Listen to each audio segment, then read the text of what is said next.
Did you want to read the information on the certificate by any chance?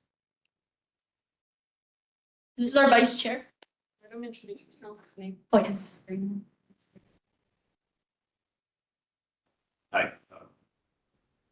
So yeah, this award of recognition is in recognition of your exemplary leadership and dedication in coordinating and executing Operation Follow Through, complex multi-agency initiative designed to shut down illegal game rooms and ensure they remain closed, and for your commitment to reducing guns, drugs, and other threats that endanger our neighborhoods, reflecting the hard work, collaboration, and sacrifice that uphold the safety, integrity, and spirit of our community, embody the values of a stronger, safer Honolulu for all.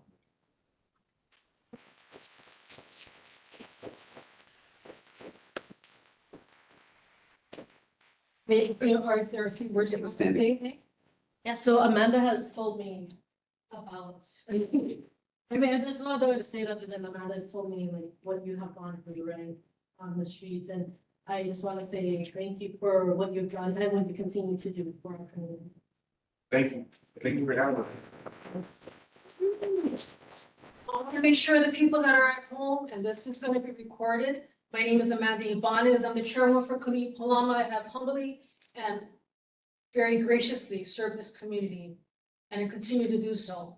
And I will recognize anybody that steps up for the safety and well-being of our community, as which Officer Alika Watson has done as the crime reduction unit. He has reached out many times over. He has sacrificed and dedicated his time to the community to keep and ensure our safety. So I wanted to recognize him as Kalihi Palama chairwoman, as also for Kalihi Valley. Chairwoman is present, that Kalihi, one community, Urban Core Honolulu, recognizes Alika Watson and his exemplary work in our community. Thank you so much.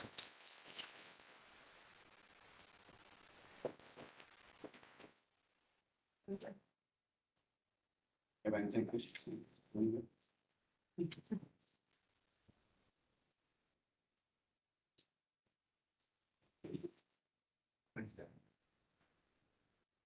Thank you so much. If you Y'all gonna take a picture?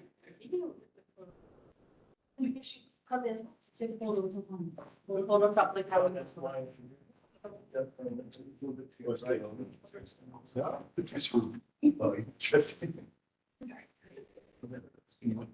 It's stand behind somebody. Are we on the footage of one? Yes. Okay, we want to make sure we're also in the footage, we're not just doing also the footage. Can you screenshot from online?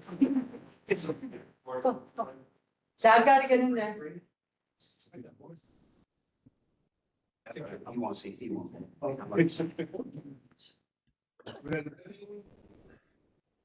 See, oh, I can't see. It's like, yeah. Yeah, maybe.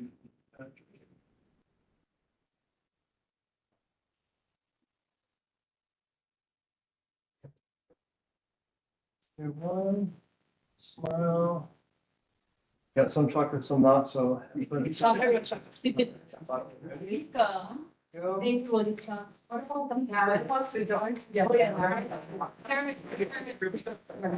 All in family's coming. Firefighters have arrived. Our police. What's that?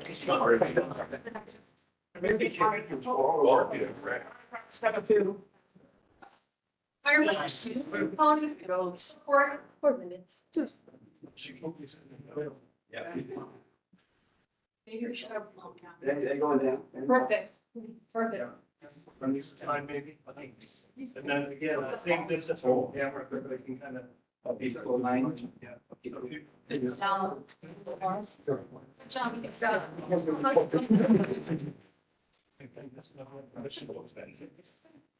That's the prize. Oh, nice.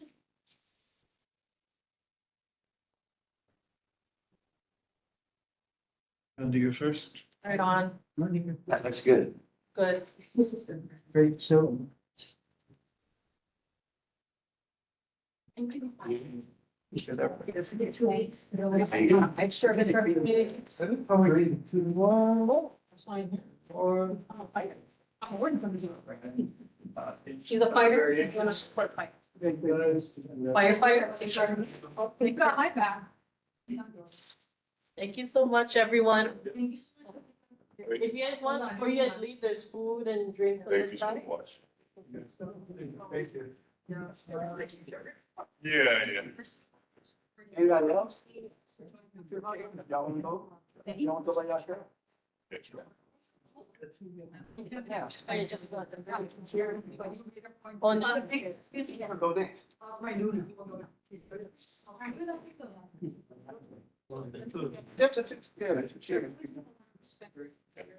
Official recognition award is also fully recognized at the White House. All right. So the small motion shows everybody that you know. No, I'll. You are good. And if you want it, share one copy. All right. Thomas. Right, 2 chairs. Last one, the 2 chairs. That's it. Yeah, I was saying, I need to show.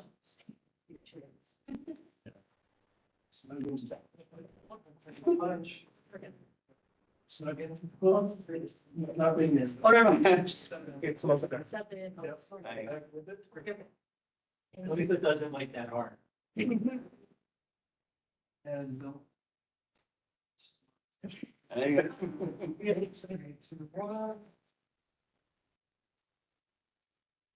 There you go. There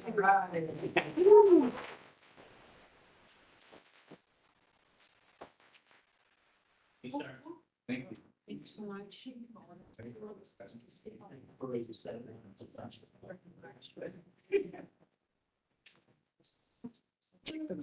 Oh, we have a. I'm sorry, excuse me.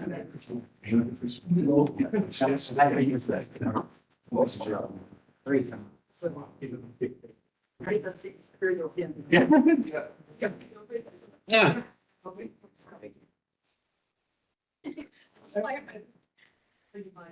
I think that's. They say, I'll be back. Thanks so much.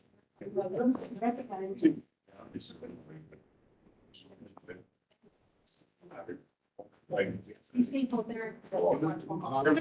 Guys, thank you. I didn't tell me it's. No. Let them know. Can't hide anymore. I know. It's a, Help yourself, thank you, everybody. thank you so much. Now we have you as chair. That we can sit. Now, we will move on to the city monthly reports. Yeah. Honolulu Fire Department is here. Yes, here. Mark's from here. But you get a chair, by any chance? No, so, Okay. so the statistics provided below represent confirmed numbers of incidents in the geographical area for the previous month. More details on the incidents and related mapping information, please visit the fire response search tool on our HFD website at fire.honolulu.gov under the news and info tab. Should you have any questions, please email hfd@honolulu.gov. And we'll go into the statistics. So for fires, we had 1 structure fire, 0 brush fires, 1 nuisance fire, 1 cooking fire, and then 1 activated alarm.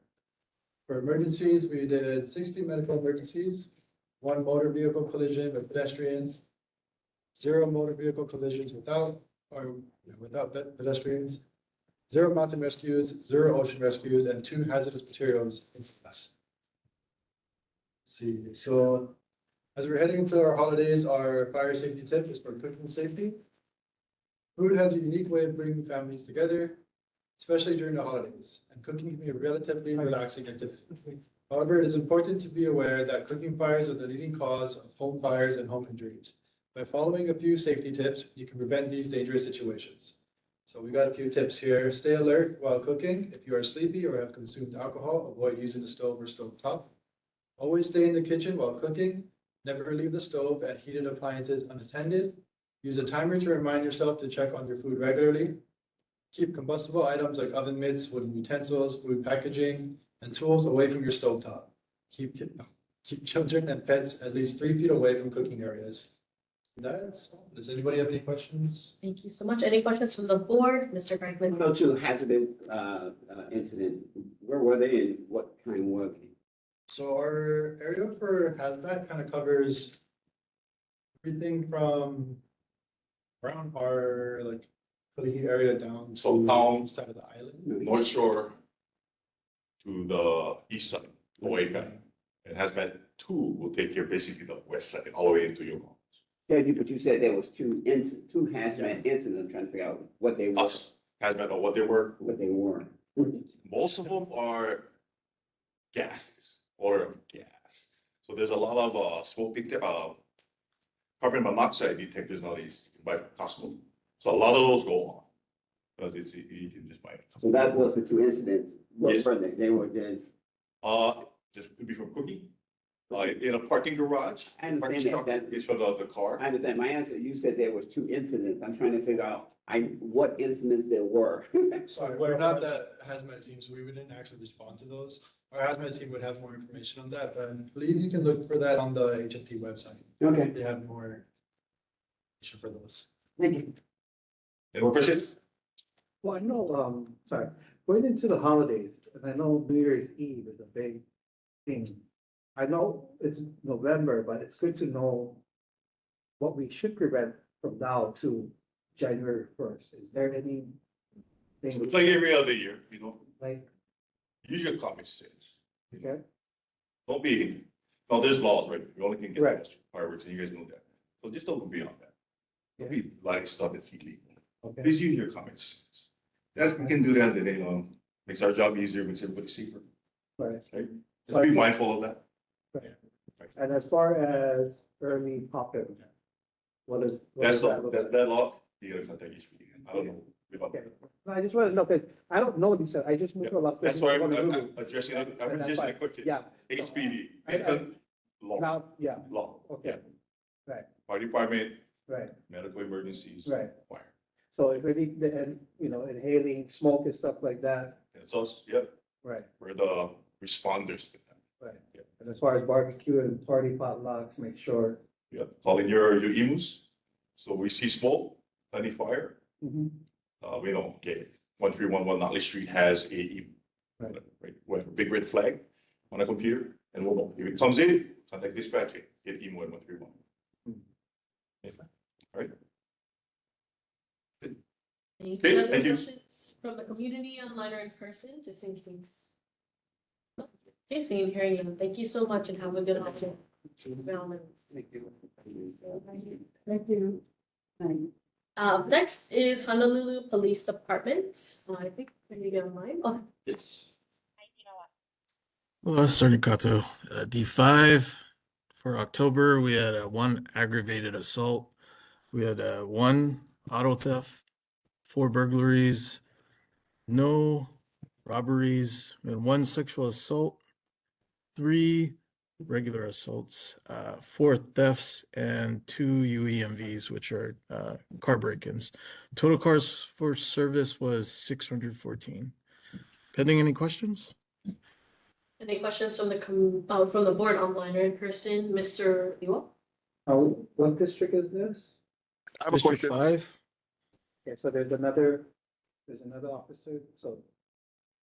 Is it Upper Kalihi or? One's a sergeant, the other one's an officer. Okay, I'm just trying to clarify what's the difference between two. That's all there. Yeah. Okay. So just like I asked about the fire department about, as we go into the holidays and New Year's Eve is such a big celebrations that they have here. Now, as far as early fireworks, those illegal fireworks, like how we're cracking down on those?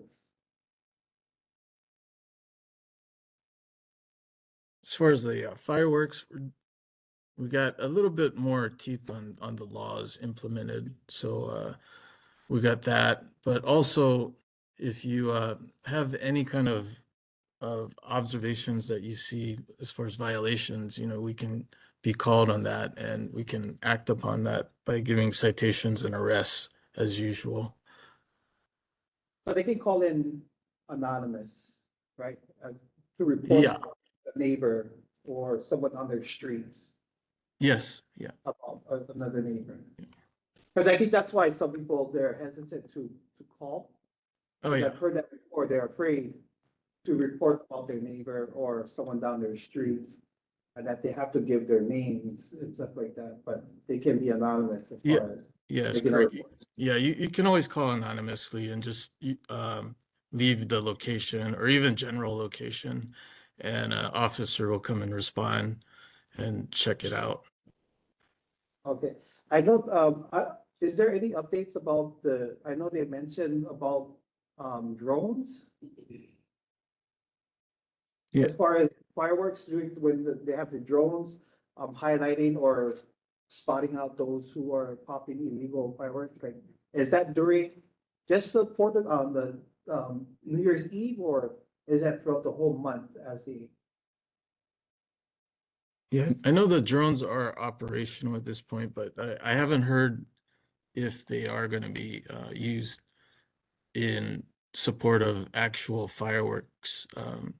I mean, just personally, I don't know if that's viable, just because it could damage the drones, you know, and of course aerials are being shot at it. So I would imagine no, just from personal use of it, it'd be able to damage the drones when they're flying. So, but yeah, we could get back to you on that next month to give you a solid answer on that. What was your name, sir? I didn't catch it. Rupati, I'm sorry, Rupati, you are. Okay.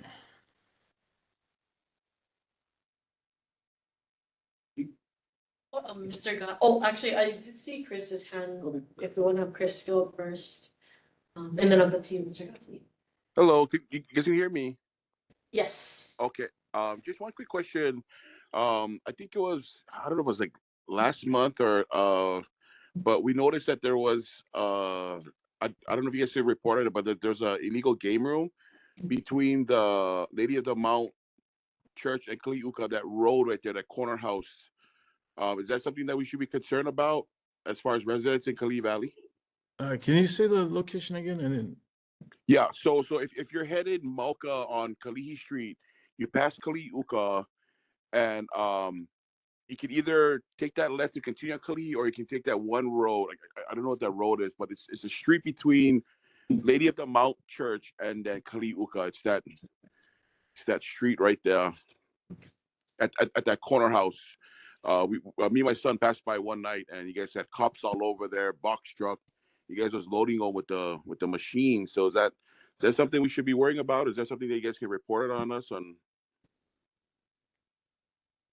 well, as far as being any kind of worrisome, I wouldn't think you'd have to be worried about that, because it's something that's being taken care of. But we could get back to you on that one too, because I'm not tracking anything on that specific section of Yeah. One night there was like 7 cops there, and you yeah. get like 2 unmarked box trucks, and you guys are loading the trucks from the huts because it was a duplex, and you guys are loading it from the garage into those box trucks. So we know that's a game room, but the Yeah. reason why I bring it up as concern is because if there are game rooms here in Kalihi Valley, like, it's going to draw attention. It's going to draw, people from who knows where, and trouble and all that good stuff. Yeah, sorry, this is Lieutenant Yamashita with District 5. Like we guys just was speaking with Corporal Aliko Watson. He has the operation follow through. He's very aware of all of the game rooms within our districts, not only our districts but island wide. So if there is a game room problem in that area, I'm sure he already knows about it and probably taking the proper steps to make sure that we take care of the problems going on over there. And if you guys did see box trucks or anything like that night or that day, it could have been our narco or our undercover units that did a bust over there. So, but I'm almost certain, like you guys just spoke to Corporal Aliko Watson earlier tonight, and he does a great job with the crime reduction unit regarding the operation follow through regarding game rooms and shutting them down. So I'm almost certain he already has intel or information on top of that without leaking out too much information. Awesome. Thank you. You're welcome, sir. Thank you, Mr. Gottlieb. I just had a question about I think there was mentioned some type of increased enforcement this year for the illegal fireworks. Just more information about that. Yeah, as far as the increase, we're gonna have we're trying to get, as sir, correct me if I'm wrong, but we're trying to get like 100% staffing. So that's gonna be as many as 21 beat officers, but 18 is what we strive for as far as the whole district, and that ranges, the all the way all across of Kalihi. So that should be able to help out the fireworks situation, and hopefully lessen the amount of aerials going on in the valley area. Mr. Franklin? My question real quick is, I see they're deploying, those mobile camera units, all over the city. You know if they got any deployed in with Kalihi? Not that I'm aware of. They're mostly on School and Vineyard. So the closest ones to us would be, coming on School, going towards town, but not anything on like Kalihi Street or Kalihi Valley or anything like that. But those are your mobile cameras. I'm talking about the crime reduction mobile cameras. They stand alone by themselves. We're renting them from a company, which is very smart to keep us from doing the maintenance, but. Oh, you're talking about the you're talking about the signs? No, the crime reduction, they're like mobile little units. You drag to a place, they have cameras at the top with a blue light. And they monitor areas that, because we are 430 policemen down. I want to Okay, know. go ahead, sir. I want to No, know. the only one that, Are in Kalihi. sorry, go ahead. That's Yeah, all I so wanted the to- only one that I'm aware of that we do that is operation right now is the one in Makapu'u, the lighthouse, the hiking trail over there. I know there's one over there. As far as Kalihi, I'm not aware of any that we have right now in Kalihi. I know it costs some money to get that thing up too also. So as far as Kalihi, I don't know that we have any in our district at this time. Yeah, 'cause I saw the news where they had cameras, more than one deployed, and because you put up the new, tracking of the license plate readers all over the city now, and they say that those are deployed to farm areas. And since people consider Kalihi a problem area, I was seeing if we have one of those, anywhere in Kalihi. Not to my knowledge, sir. Not now. And my very last question is that's been bugging me forever is, are they ever gonna put up the crime website that they used to have? Because the one we have up now is like really useless.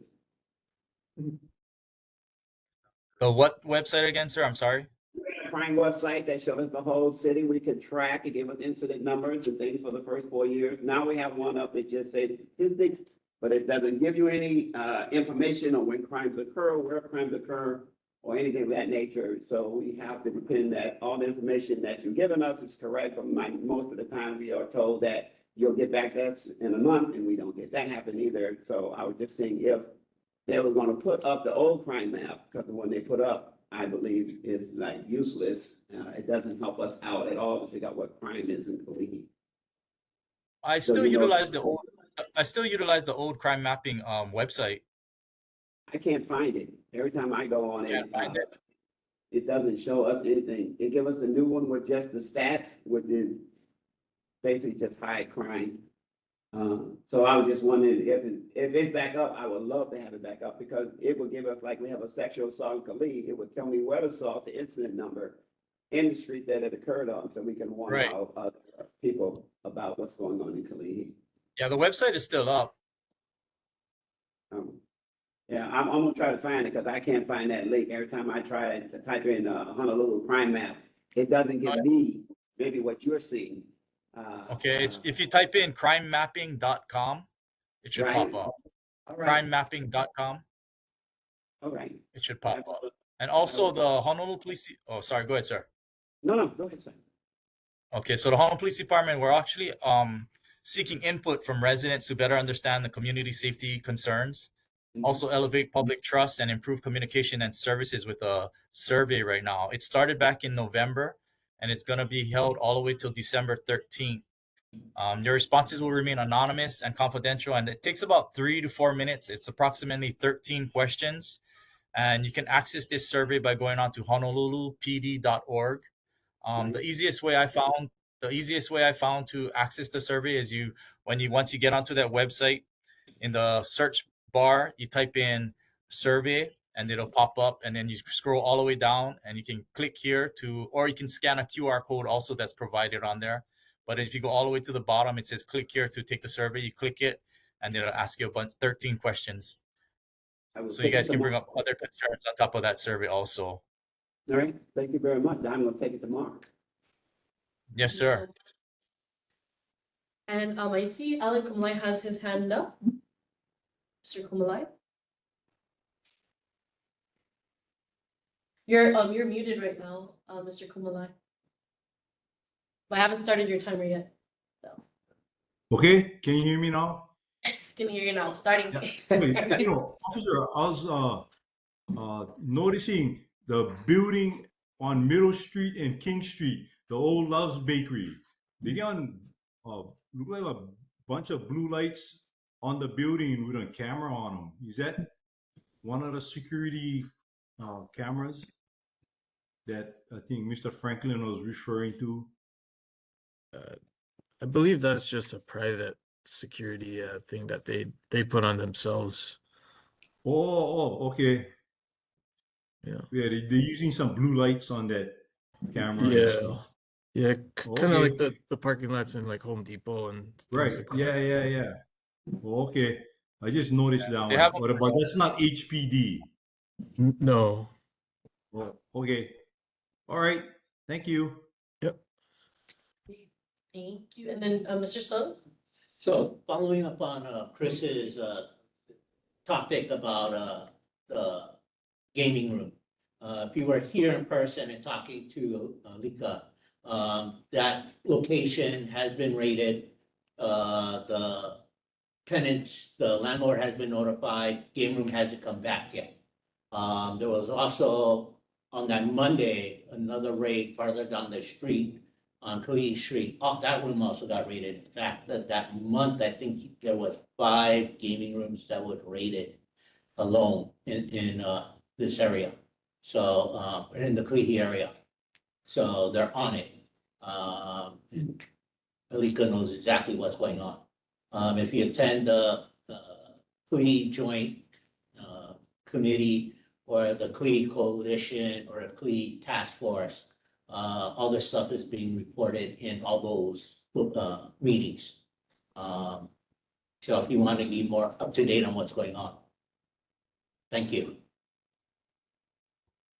Thank you. Mr. Opati?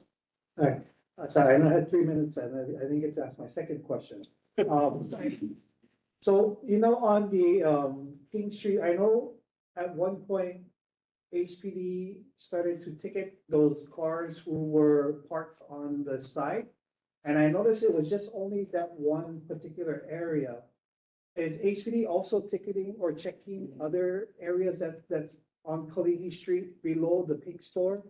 Like ticketing those vehicles as well, or is it just that one spot? I'm not sure why it was just that only area, but there's other vehicles parked below it that did not get ticketed for it. So I'm not sure what the cause was for that. I just wanted to know if you are aware of that, or if that's something new. Yeah, so it depends on if it's a day or a night thing, but basically if an officer is going there, it primarily is the officer is working his or her beat and observes a violation, either a traffic violation or a parking violation, and then they address it by issuing a citation. The second way is if a citizen sees some kind of violation and calls in 911 and makes a parking complaint, at which point the officer comes in and takes care of it either through a citation, parking citation. So that's when they'll address that area wherever the call was made to address. Okay, yeah, the only reason why I asked, because it only happened once out of all the years, and so I don't know if it was something new in the task force, because there are multiple vehicles that's parked below it. I don't know what they were looking for or what the citation was about, but there are some abandoned vehicles that didn't get cited. and their registration is expired. So I don't know what they were looking for, or if they were only targeting just the vehicles within that side street parking only. Yeah, so I really couldn't answer that unless the officer was just called for that one, somebody that lives in the area or works in the area called for that one car that was blocking the driveway, maybe something like that, maybe. Along with that, I noticed, I remember a few months back, you guys did bring up concerns about illegally parked vehicles in those areas. So we did utilize more resources and we tried to take care of that problem that you guys wanted addressed.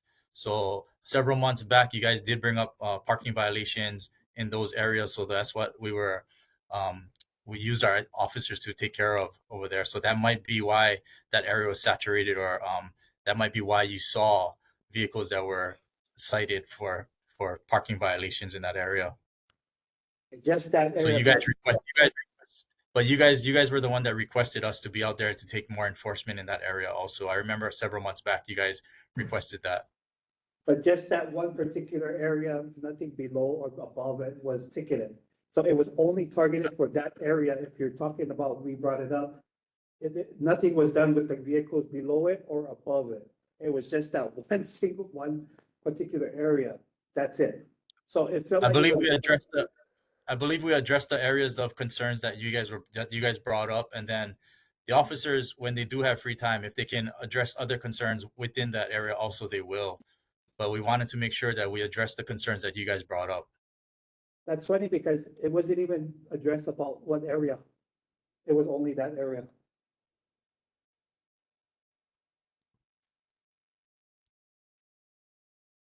Thank you. And are there questions from the community? I just see Amanda. Yes. Chair. Yes. Hello, everyone. My name is Amanda, born and raised in Kalihi. And thank you, Madam Chair, for the recognition. I like to sit down, I'm tired. So first and foremost, thank you so much for HPD for all that you do. I'm very aware of all the crime that happens in this community. I'm always there when something happens as well. I do want to say a big mahalo and thank you for your work at Kamehameha Shopping Center. There has been a lot less theft. There has been a rash in the past with youngsters that go inside Times Supermarket and steal a lot of liquor, and they get drunk in the community, cause a lot of harm to themselves and others. And this is around the area of Gulick. So thank you so much for the patrols. And even in Long's Drugs, that had to stop a fight because workers wanted to stop a person that was stealing. And as everybody is having a very hard time just to make ends meet and survive, there is no reason why we need to steal from each other and cause a ruckus as to the point of a big fight. So thank you so much to HPD for having the blue lights, because that is the greatest deterrent for people to do the right thing. And it's really up to them and their choices, nonetheless, whatever they do. So a big mahalo to HPD. Thank you, Chair. Thanks. Thank you so much. Thank you. Any more questions from the board or the community online or in person? Seeing and hearing none, but thank you so much. Have a good evening and happy holidays, PD. Happy holidays. Thank As you. well. Thank you. And then up next, we have Iris Oda from Board of Water Supply. He's online. Hi there. Can you hear me? I have a new headset, so I'm not sure if it's working. We can hear you, yes. Okay, thanks. And sorry I can't be there in person. I got a cold this last trip. So for neighborhood board number 16, Valley, the one announcement is the main break. It's about main break updates. So when a main break occurs, we work quickly to reduce the impact to our customers, protect public safety, and restore service. So for the latest updates on main breaks for the 4-inch and larger mains, and information on how repairs are made, go to our boardofwatersupply.com main breaks. And then you can also stay informed via Facebook, next door, and for a more impactful main breaks, sign up for HNL Alert. So that's for the general announcement. I have 3 follow-up responses for questions from the other month. The first one was about the repair of the road near Kalihi Elementary School and our reservoir, Naai Street and Helena Street area. So sorry, I was supposed to have a map for you guys, but basically they're saying is we'll repair a certain area of that area of it, and I'll give the map for later on for the record. But the road is let's see, the road above is our access road, and it's not open to the public, and there is a chain that currently blocks that access. But we'll work with the school and help repave the area. So some will be done. It'll have to be on the weekend so we don't interfere with school and their activities. So the cost of this repair will be about $50,000. And so the board will absorb the cost and will monitor the area. And if there's a hole developing, we'll get to the repairs best as possible, as fast as possible. So let's see. Please note that we're taking this on as the quickest way to resolve the problem. This type of solution may not apply in other similar situations. And so if you guys have noticed in that area on Friday, October 24th, since there was a large hole, they had a temporary fix to that area. So it's kind of was on that corner of Naai, that corner at the Naai Street. So we'll keep you updated on this project, on the progress. Okay, the second thing to follow up on was there was questions about the agricultural users and if there's any, I guess how the Board of Water Supply can help, and the sewer, and it has to do with the sewer rate. So the Board of Water, we set water rates, no authority over the sewer rates, which is determined by the Department of Environmental Services. So if you want to see the sewer rate charges, including this new ones, new online estimators for the sewers, you can go to honolulu.gov/NENV, or you can call them at 808-768-3486. And the new sewer rates are based on a volumetric water usage. So conserving water can help reduce sewer charges. And so, like always, I've mentioned about ways to be more efficient. Go to our boardofwatersupply.com. And the third question that was asked was about people that are trying to be self-sufficient on their residential properties to grow their own food. So, how can Board of Water help reduce any water charges for, or I guess, for the smaller properties? So the Board of Water Supply, we don't have a reduced water rate for smaller residential properties that are growing your own food. The reduced rates are only available for agricultural users engaged in commercial farming. So, because these commercial farms, you have to follow strict rules, including installing your own backflow preventer. So, let me see, sorry. There are many more residential properties and commercial farms, which makes it difficult for us to verify and monitor such a program. So that's why we offer it to the commercial farmer. So just practical ways for residents to reduce watering costs. A suggestion is the rain barrels that have been mentioned before. And then you can collect and store rainwater for your home's roof, from your home's roof for irrigation, and that qualifies for a $40 rebate. There's a weather-based irrigation controller, so you can adjust watering schedules based on local weather, soil moisture, and plant needs to avoid overwatering. And that qualifies for a rebate of up to $100. And as suggested, they'll go to boardofwatersupply.com/rebates to see a little bit more. So that could help with your growing of food on your residential property. And that was my 3 follow-up responses. Thank you so much, Iris. Is there any questions from the board online or in person? Okay, seeing, hearing none, any community questions or questions from the community online in person? Seeing none. Okay, thank you so much. Have a good evening, Iris. Thank you. Happy holidays. And then up next, we're on residents and community concerns, 3 minutes each. Are there any residents and community concerns at this time, online or in person? Oh, Mr. Liwa. Yeah, so I have, a resident that's on Kalihi Street. It's that back road on,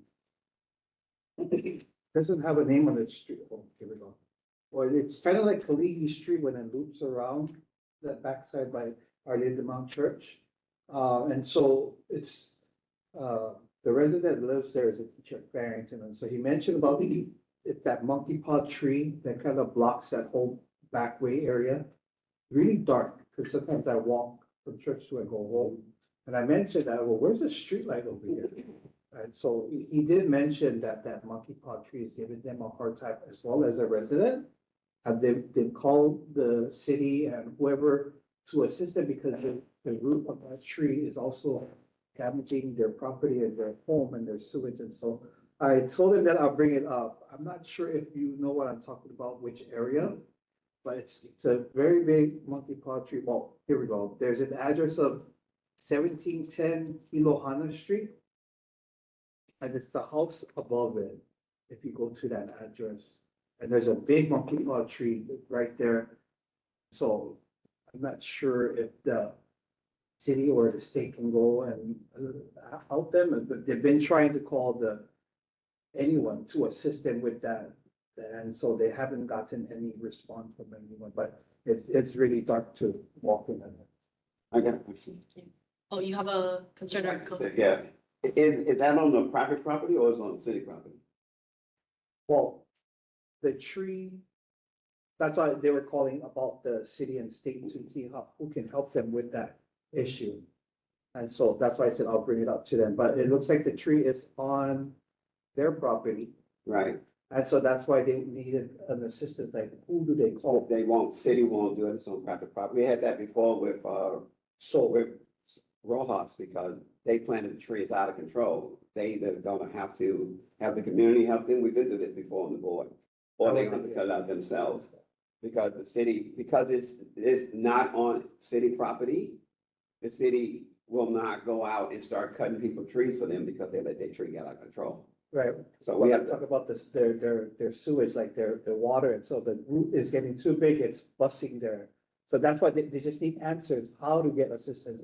I know you're saying it's not the city or the state, but how can they get help as a community person who's concerned? I'm trying to tell you, like, the city, we can do, as the board, if we make a complaint against them, like they're blocking the light or breaking the dirt, we make a complaint, the city will come out and the city will start finding them.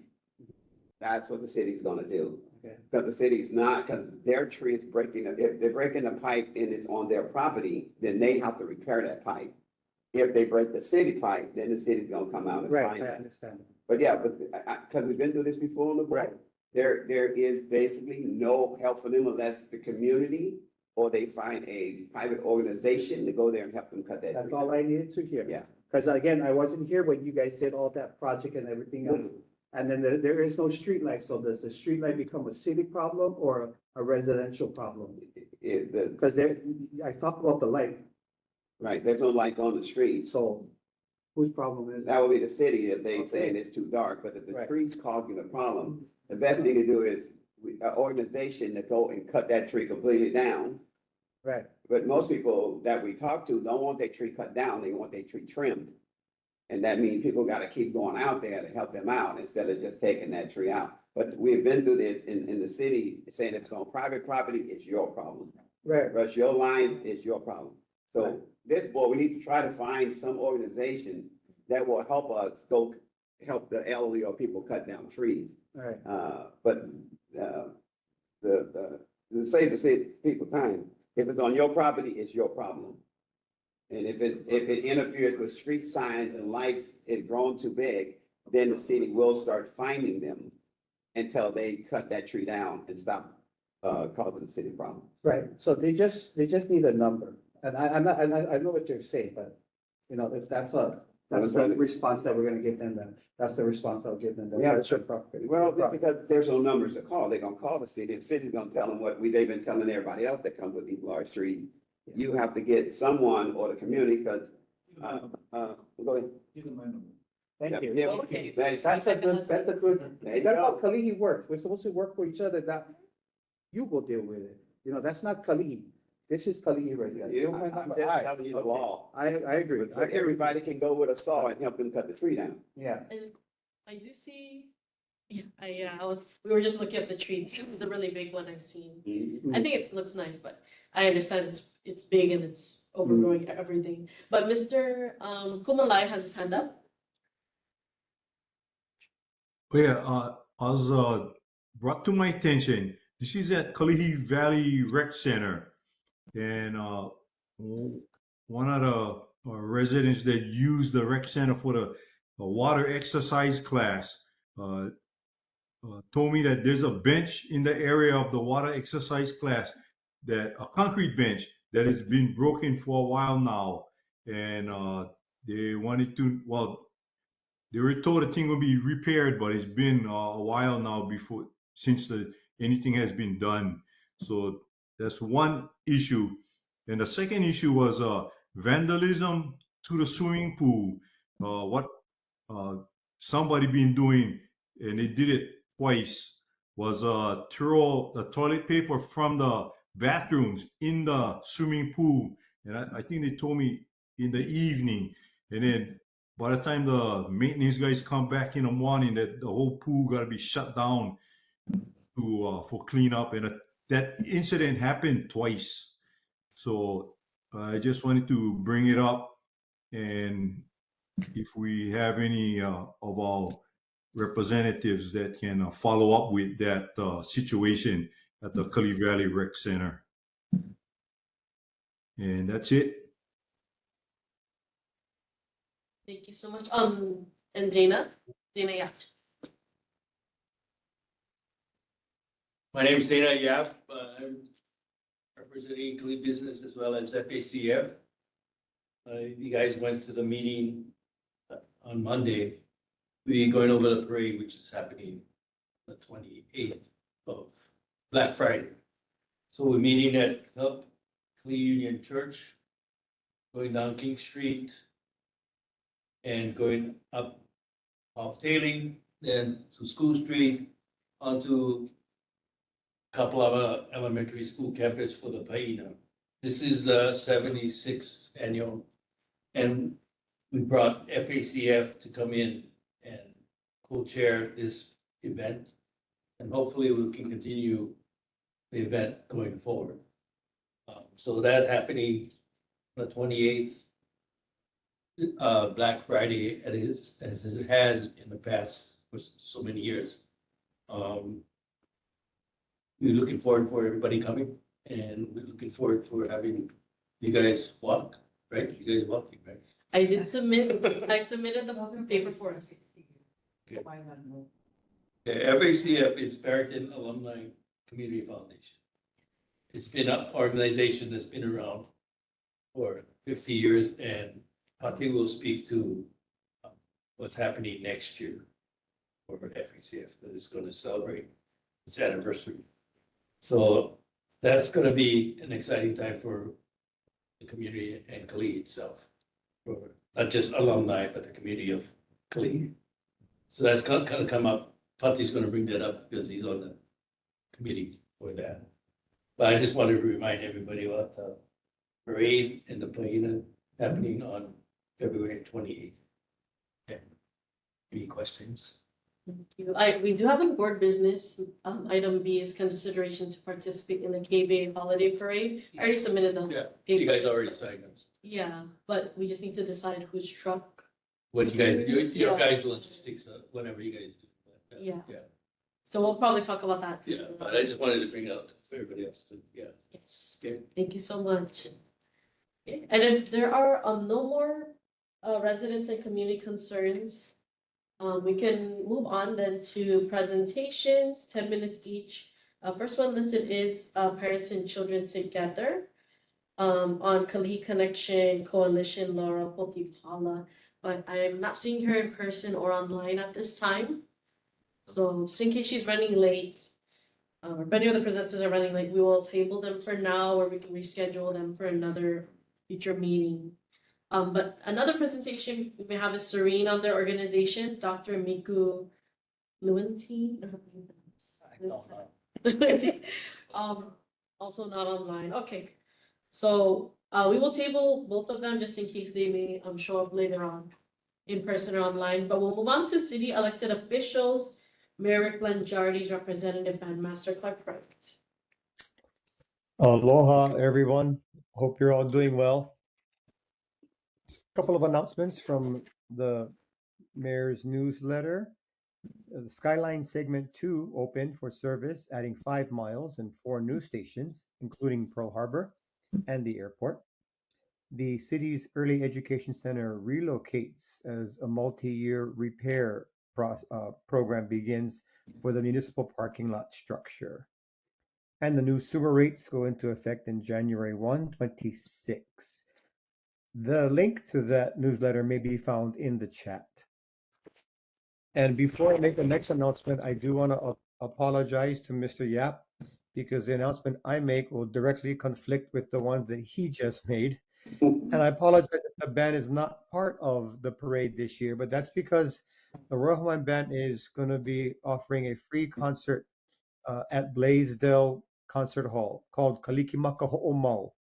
It's a gift from the mayor and the city to the people in the community. We get a chance to celebrate the beginning of the whole Christmas season.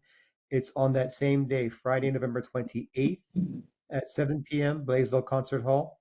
Right across the street, Thomas Square will be lit up in a winter wonderland on that same night. So you can go to that as well. Our concert features Henry Kapono, Raiatea Helm, the Kamehameha School Children's Chorus. If you like jazz music, we're going to be doing a big band for Christmas music with the Ohana Jazz Trio, Kumu Hina, Kala'i Stern, Karen Kaviava'i, on and on and on. That's going to be that same night as the parade. And again, we apologize for not being there. This concert was prepared and requested a long time in advance. But you're more than welcome to come. It's free, no tickets necessary. First come, first serve to celebrate the beginning of the Christmas season. Also from the mayor, there is a new system for electronic press releases. The city and county has updated the press release distribution system to make it easier for Oahu residents to receive the information. The link for that is also in the chat. Feel free to sign up if you are interested in this new process. Do want to hit a couple of concerns from the last meeting. The first one is regarding the Kalihi Valley swimming pool and lifeguards. What's the process for getting new lifeguards staffed? So Parks responded. They are currently in the process of recruiting pool lifeguards. And interested individuals can contact Matthew Oba, the pool manager at Kalihi Valley District Pool. The requirements for becoming a lifeguard, you have to be possessing a lifeguarding, including deep water with CPR, AED, and professional rescuers and first aid certificate, and be at least 16 years of age. They can submit their application directly to Matthew if they are interested. They are in the process presently of recruiting for lifeguards. The other concern was regarding the overgrown trees and the electrical lines. And can DPP determine where the tree overgrowth covering the electrical lines at 1605 Violet Street is coming from? So from DPP, DPP does not regulate the height of the trees, and they will only address the trees that are low hanging, less than 8 feet over city sidewalks or roadways. The concerns of overgrowth near the utility lines should be directed to the utility companies itself. And that's all I have, Chair. Open for questions and comments.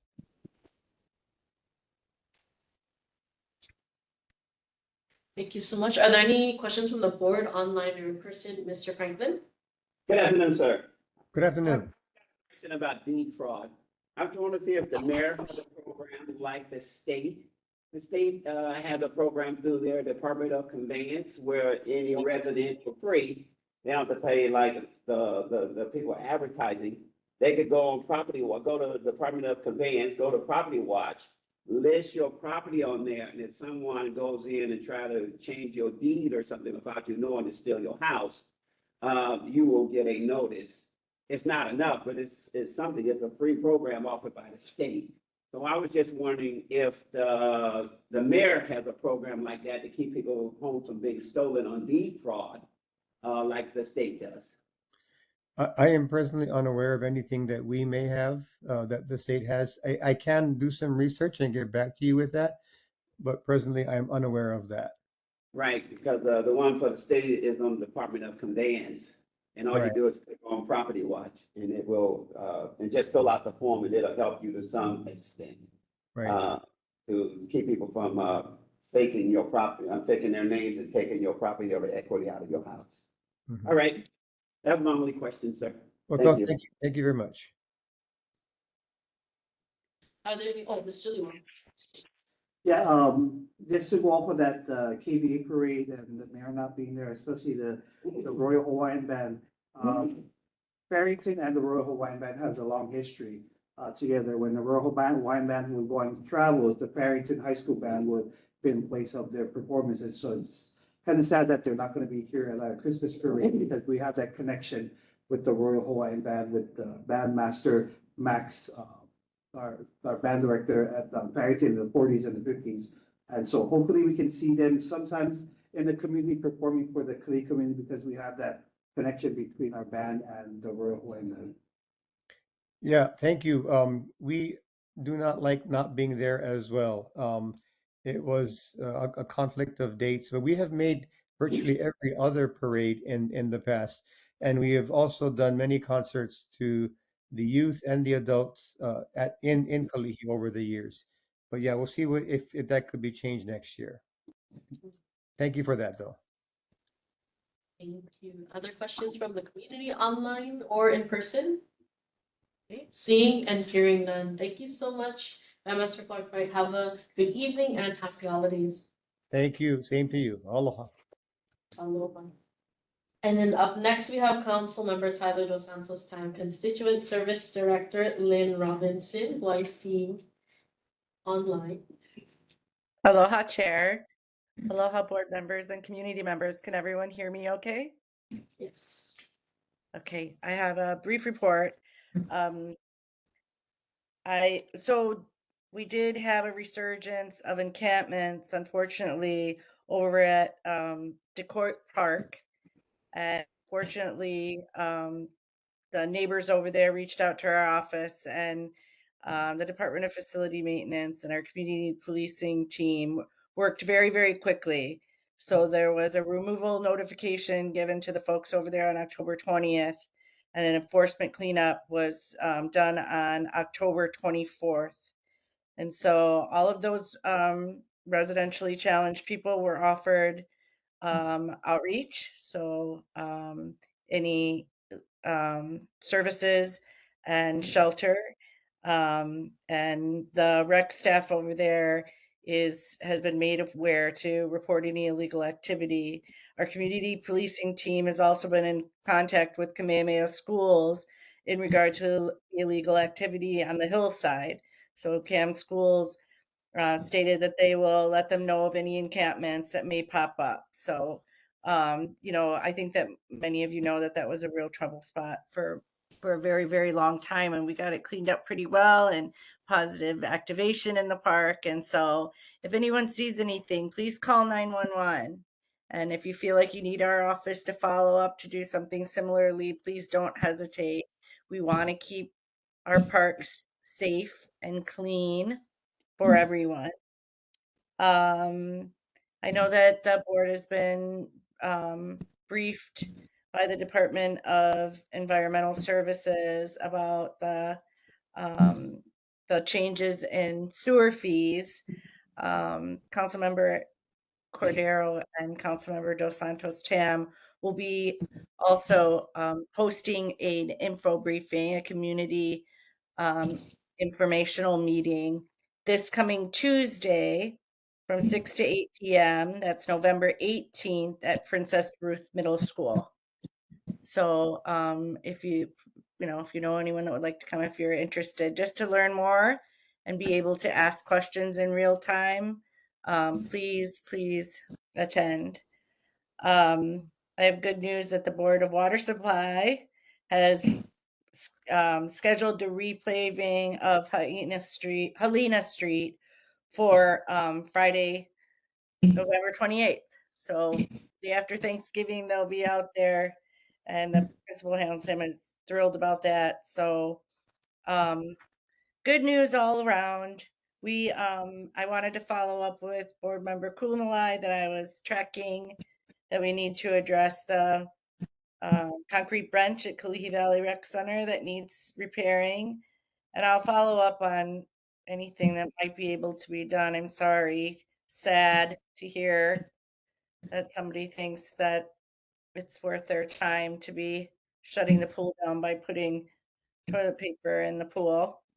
Also, I'll follow up with Department of Parks and Rec about the lifeguard recruiting, just so that I have all the details, and we'll get that into our newsletter so that we can help spread the word about recruiting, so that pool can be open and accessible to as many as possible for as many days and for as long as possible. So with that, I think that's all I have. Does anyone have any questions for me to take back to the council member? Thank you so much. I do see Chris's hand up, Mr. Luelemaga. Aloha, Lynn. Aloha. Just the follow-up on the any follow-up on the walk around that we did as far as the floor, the fans, with the Kalihi Valley Gym?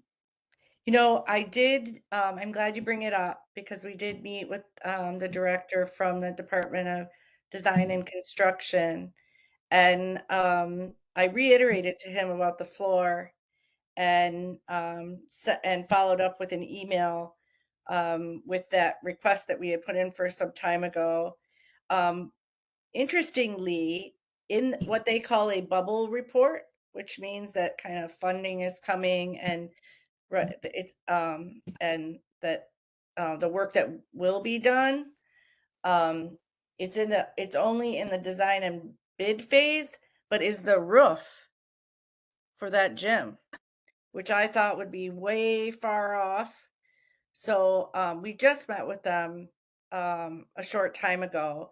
So I need to follow up on all of it because I'm a little concerned that some of our requests have, I don't know, somehow gotten lost in the mix. And then again, I'm glad to hear that it seems like the roof is coming.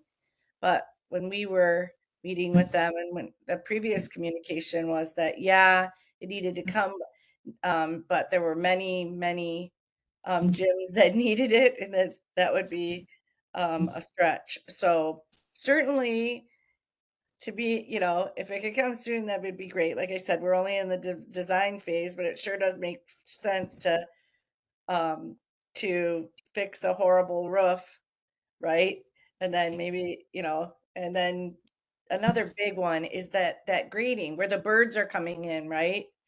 And the termites on the floor. So I mentioned it all verbally, followed up with an email, but I think that I need to circle back with the director again, and get DDC and the director all talking to each other, because I'm a little confused. It's not like the DDC director would know of every single project that's going on anywhere, but I was shocked by the roof, and then looking through this bubble report for other things to be in the queue. So there were missing things. So I have some concerns. I'm glad you brought it up, because I'll be following up on that, and I'll keep you apprised. Thank you. Thank you. Thank you. How did that cleanup go? I'm sorry I couldn't make it out there. Yeah, no, definitely. The cleanup went very well. Big shout out and mahalos to Dana Yap, Representative Ikaika, and also James Sung, that was able to bring the United Way guys to come and help us out.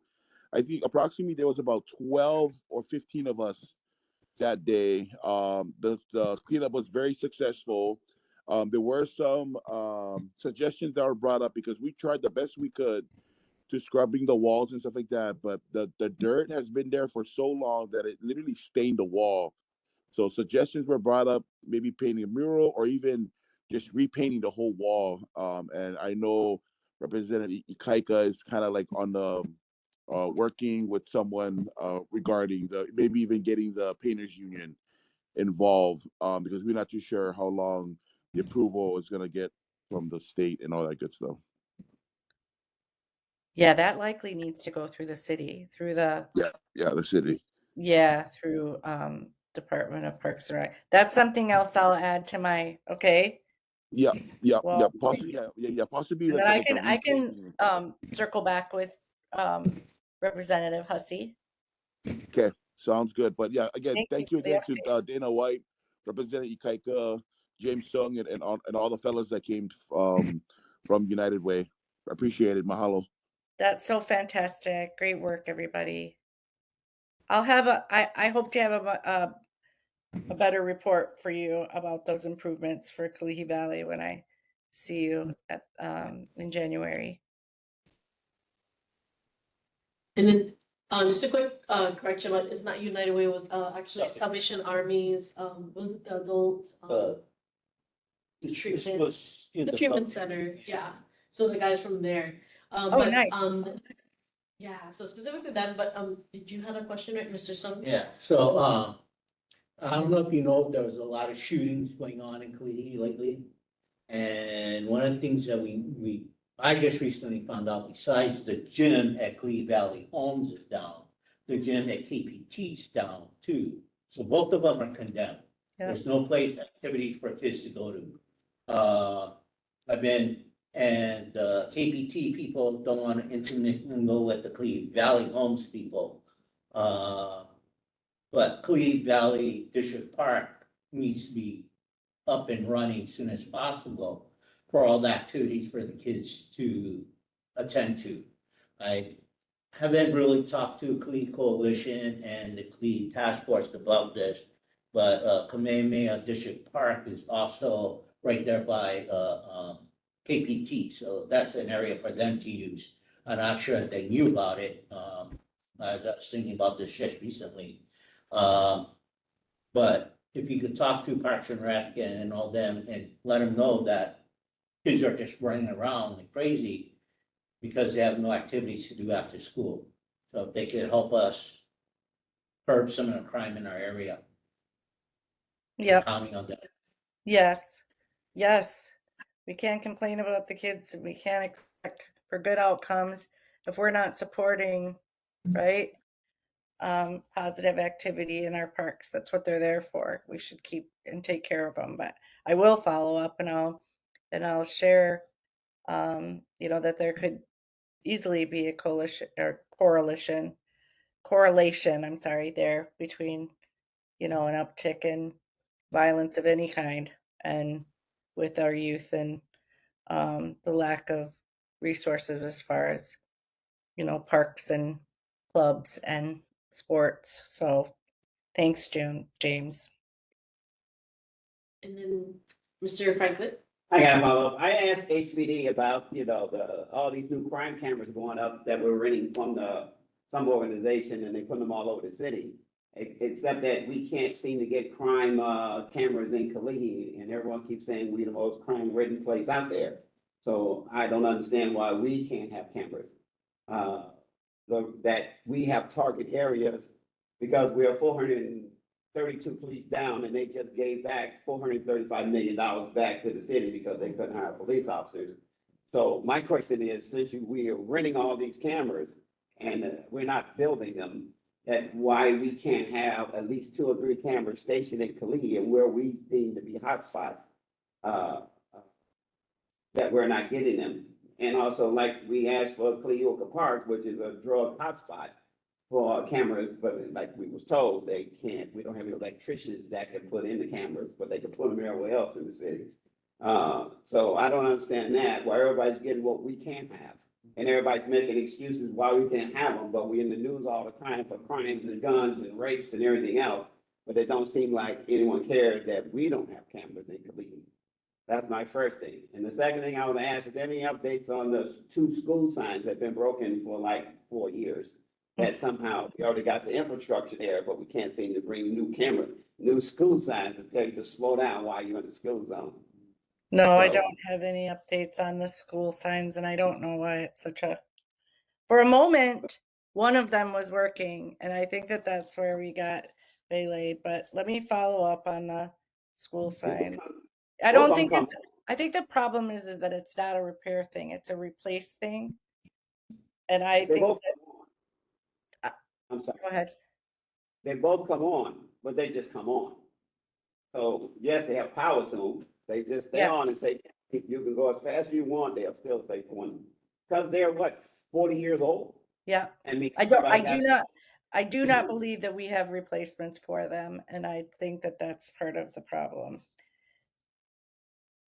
It's on we don't have gyms, we don't have rec centers, we don't have cameras, we don't have anything. And everybody keeps telling us they're gonna put us on a list that's gonna wait for another 5 years. And hopefully in our lifetime it'll come to fruition. And that's the frustration about it working on the board and dealing with city officials, because we can't, when it's dealing with Kalihi, we can't get nothing done. Everybody got us on a list waiting for simple things. And we're not asking for major things, just simple things, and we can't get those. So it is frustrating when you come and talk about it, because me and you have been talking about this for 3 years now. And still, About the signs, for sure. the signs, about the Kalihi Rec Center, about K4, the demolition has been going on for 15 years. And everybody keeps telling us for 15 years they can't do it, but they can build rails, they could build a new stadium at Aloha Stadium, billions of dollars, but we can't even have simple things in Kalihi. And that is frustrating when you talk to all the officials, because it's the same thing week after week after week, and it's just frustrating. Thank you. I hear you. And then Mr. Leo? Just a question. What's the difference between Kapahulu community and Kalihi community? Well, there's many differences, but can you, what's the context of your question? Well, the police officer mentioned that they have cameras, those satellite cameras on Kapahulu, but we don't have them, like Mr. Franklin mentioned, that we need assistance here. So I'm just wondering, what's the difference between Kapahulu and Kalihi? Like, we don't have the assistance, but they have the assistance to go down that way to get a portable camera to monitor crime in Kapahulu area. But we I have, didn't. like, I think I know where you're going with this, and that every community should be treated equally, especially where there's a need, right? Right. So, Right. but where are the Kapahulu cameras? Are we talking about public parks? Well, the officer mentioned that they have one in Kapahulu. I'm not sure where they have it in Kapahulu. But what's the difference between Kapahulu and Kalihi? Like, we have the high crimes here, so why don't we have it in Kalihi area, but they have it in Kapahulu? Yeah. So that's my thing. I just wanted to follow up with Mr. Sum. He talked about the parks, the gyms, and I mentioned it when I first started coming to these board meetings, and I wasn't even a board member. And it was mentioned that we're gonna follow up, we're gonna follow up, we're gonna follow up. And it's already November, and still yet nothing has been done with the Dole Gym is what we call it, the Kalihi Valley Gym. And so, that makes me think like, okay, what's the difference between Kapahulu and Kalihi? But yet we've been asking about these gyms, repairments and so forth. And I talked about Camp 4 and KPT, with their gyms being down, and that there's no place for those who are in Kalihi Homes, which is Camp 4, to go and have fun and to be kids. But yet we punish them for doing something, but we don't give them an answer or an out to go and be a kid, because we don't have our gyms up and running. We don't have anything up and running. So, I think we should put that as a priority to help these kids to get back into, because the schools are also suffering. Our school just became, it got dimmed down as a lower branch as far as when they graduate, right, in high school. And so that's not good for a student when they graduate, because, they don't have, and the schools that they mentioned are all up by Camp 4 housing, which is Kalihi Elementary School, Kaiwai Elementary School, and Dole Middle School. Those in that area where Camp 4 is. So we need a place where the kids can go and have their fun and be a kid.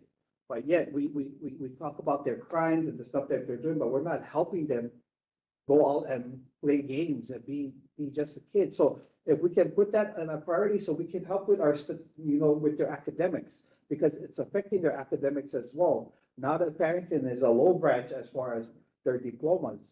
And so now we have people from the states coming down to now monitor our high school because their academic is not doing well. Because the public parks aren't doing well. They don't have anything to go and have fun besides join the gangs and start, being cool like all these gangs with guns and stuff like that. That's not what we want. So if we can get the parks up and going, it'll help them with their academics, and then, we will see a change in that. That's all I got to say.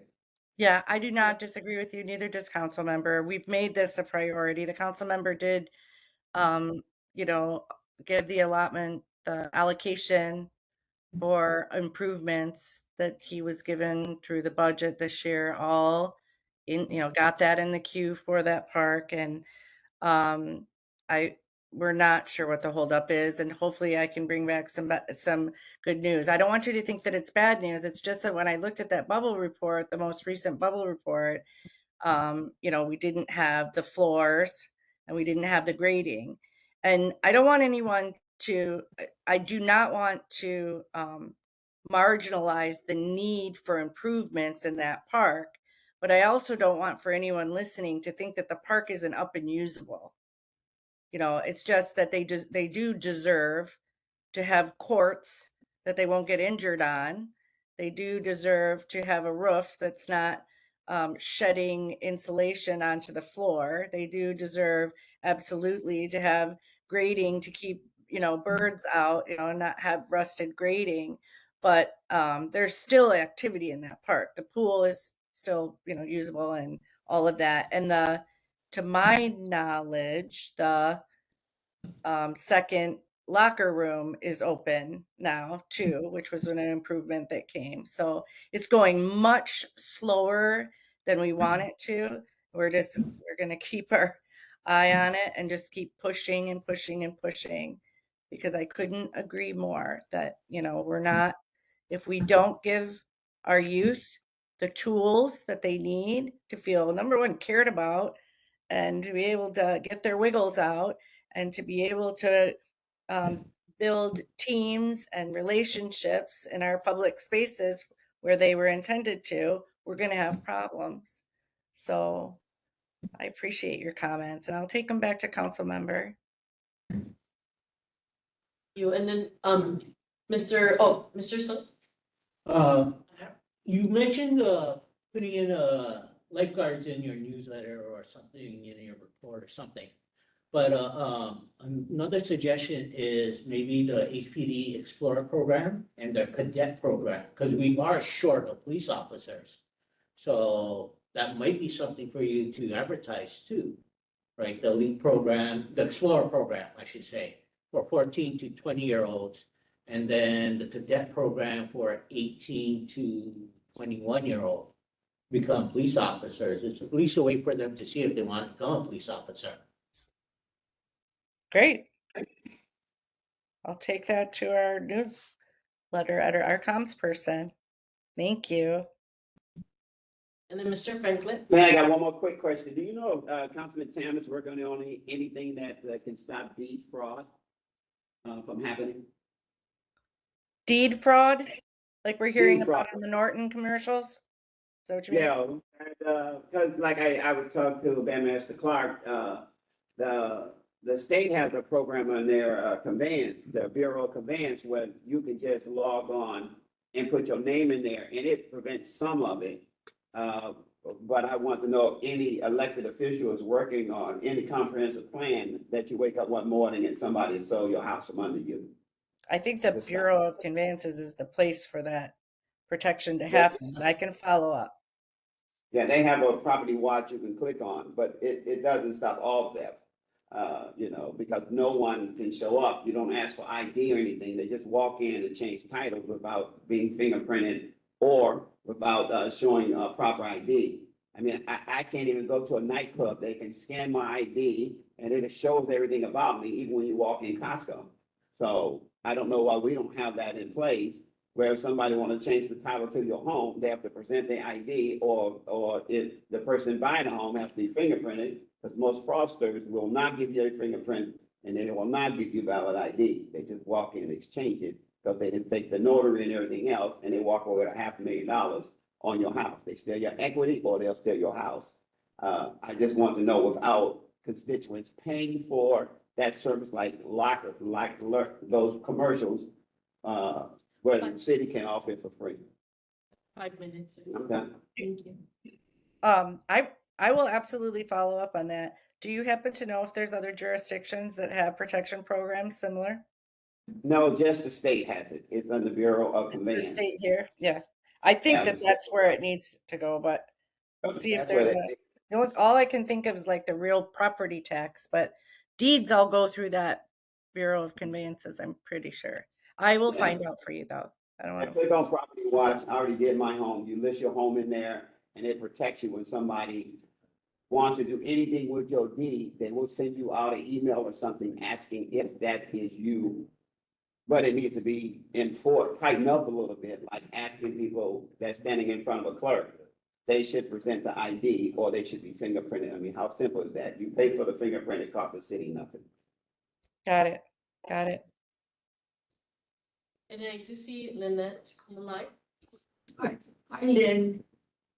I just Hi. wanted to suggest, maybe this is too simple or not necessary, I mean, not possible, but in regards to that incident where they're getting toilet paper from the bathroom and throwing it in the pool, is there any reason why the bathrooms are open 24 hours? Maybe that's something that can be changed as far as the park usage. I know the gym and the pool, they just have one bathroom. So whoever uses the facility at Kalihi Valley, when they are done with their program, then maybe the bathrooms should be locked overnight because the bathrooms are open. So the kids can come in the bathroom, take the toilet paper, and trespass and go into the pool. So anyway, that's just a suggestion that we wondered why the bathrooms were not secured. That's a Kyle question. That is Well, no. yeah, that's an excellent question. And I will I'm- absolutely, it seems like the bathroom and the pool would be secured after park hours. Right, So right. I'll follow And up on that. There's just one bathroom because we went to that Halloween event. And so what was odd is there are no bathrooms in the gym. So you have to come out of the gym and go to the pool area to use the bathroom. Anyway, What just a suggestion. What about there's not toilet facilities in the back of the gym there where the new water fountain and stuff is? Are those only like kind of locker rooms? Not sure, but Okay. the bathrooms, there was only one set of bathrooms that the pool users get to use, and the gym people. So if the gym has something going on at night and they're the last ones, because the pool closes at 5:30. But if there's events in the gym at night, then I would imagine those people would, when they leave, could secure the bathroom. Just a suggestion, Lynn. No, Lynette, that's an excellent suggestion. I will follow up.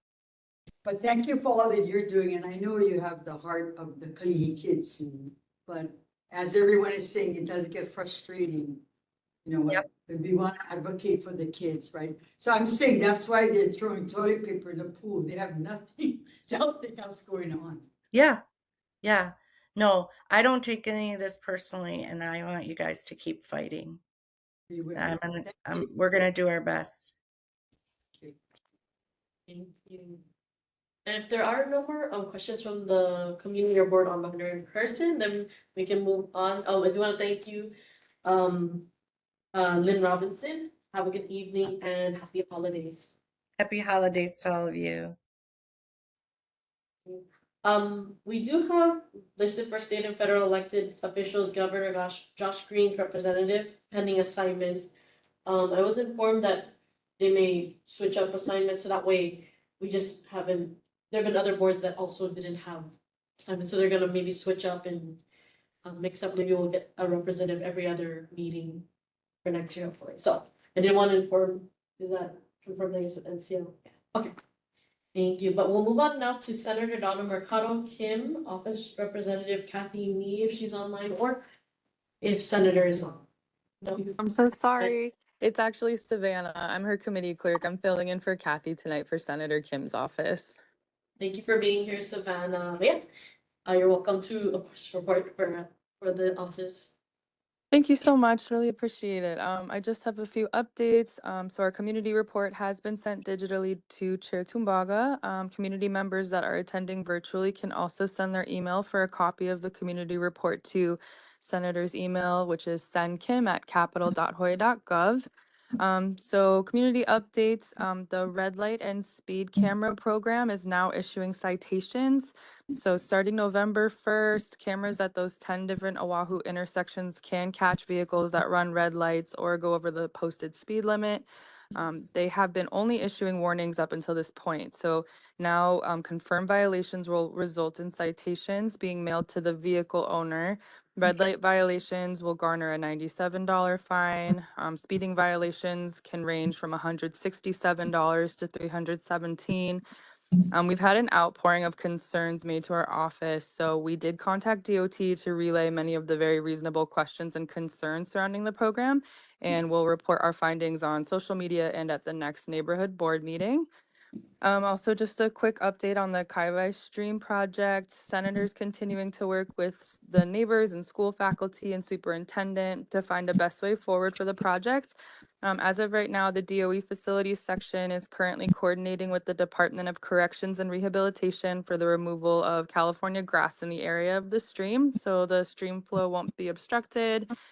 And we'll keep the community updated on the status of the program as we're informed of further developments. And then just a quick community event at Kalihi Palama Public Library. There's going to be Kupuna ID safety cards being made by the Honolulu Police Department.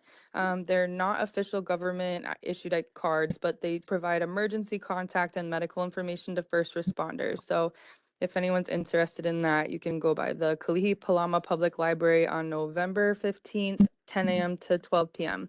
And that's all I have from our office, and I'll be on the line if there's any questions.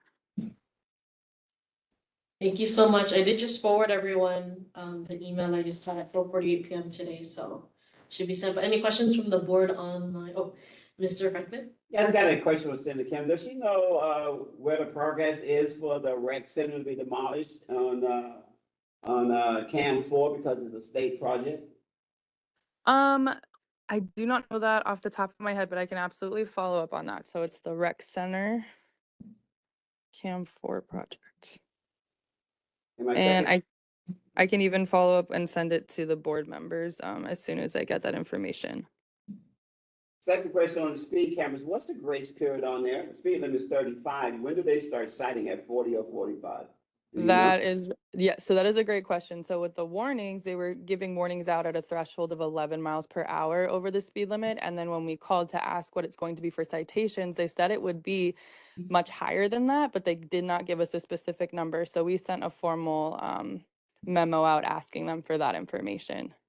Yeah, because all of these stats they took on that red light camera are flawed because they had the speed limit. It was a speed trap. They had it at 25 miles an hour. So everything they did to show how many tickets there was on bad data.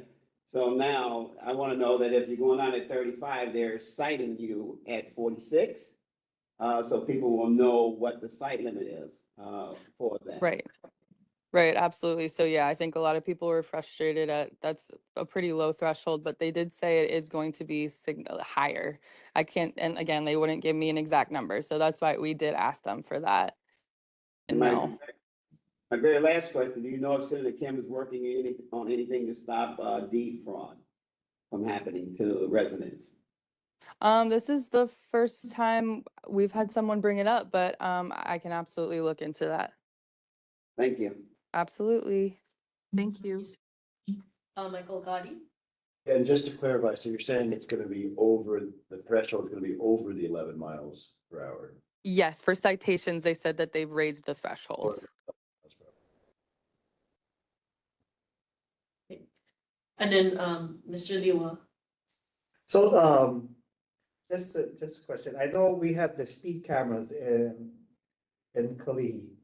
Are we Yes. ever going to have those crime cameras in Kalihi? That's a great question. I can also definitely look into that because that would be, I think that would be a completely different department since the red light speed cameras are DOT. So, with the citation that's coming in that individuals have to pay, would that money go towards our gym that we need to get up and going? Right, and that's actually another question that we saw come up a lot on our social media. What is the revenue that's being generated by this program going to go towards? So we also asked them that, and we'll definitely get back to everybody on what that is next meeting. Okay, I think that would be a great suggestion. It should go towards our gym to help with our programs. Here. Okay. We have Mr. Sung and then we also have community as well. I have a couple questions, but yes, Mr. Sung. From what I understand, the revenue from the speed camera is going to the judiciary.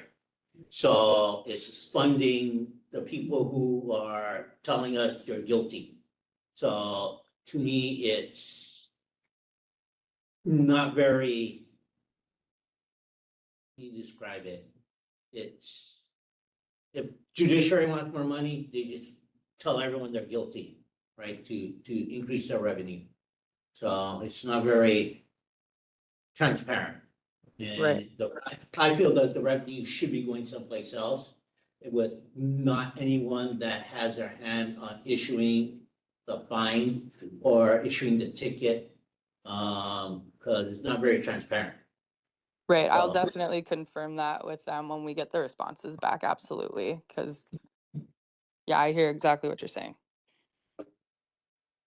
Thank you so much. And then online, I do see, I don't know if she put her name, but we have a community question saying, how does DOT determine where to place the cameras? I think it was they were considered the more high risk, accident prone intersections, or where they were seeing the most speeding, that sort of thing is how it was described to us. Mr. Franklin. Yeah, I got a problem with that because they put it at school in Kalihi, and in 5 years, we only had like basically one death there and one accident. So for like 4 years and 352 days, there was no accident. But it is high traffic there coming from Kaneohe, which can generate a great revenue. So, you know, if they put up speed cameras, they can show us the stats because School Street and Leaky, when I did the survey on it because once they put up that no right turn on red, I did a complete survey on that intersection. And I saw that there was basically no accident and no deaths in that intersection for 5 years. So in 5 years, we had one death and that was it. And that got us red light cameras and it got us speed cameras. So I know they're saying it's not to generate a revenue, which I don't believe because I already expressed my opinion to them that every major city on the mainland has deemed red light cameras and speed cameras unsafe and has taken them down from LA to San Francisco. So if they want to say that they're not here for generate revenues, that's fine. But I know they didn't put them up at School Street and Leaky because there's a high death or a traffic accident there because I did the 5-year survey and we have one. Right, that's a pretty common sentiment that we've been getting. So we expressed that to DOT. We also asked them to maybe to expound on why they chose the intersections that they chose and if they're going to put them other places since there's only these 10 intersections. So yes, we've also expressed that since we saw a lot of the same sentiment coming through. So thank you. You're welcome. Thank you. I just see another question from community. resident, where can we find that data? I think it's referring back to how does DOT determine where to place the cameras or, yeah, okay.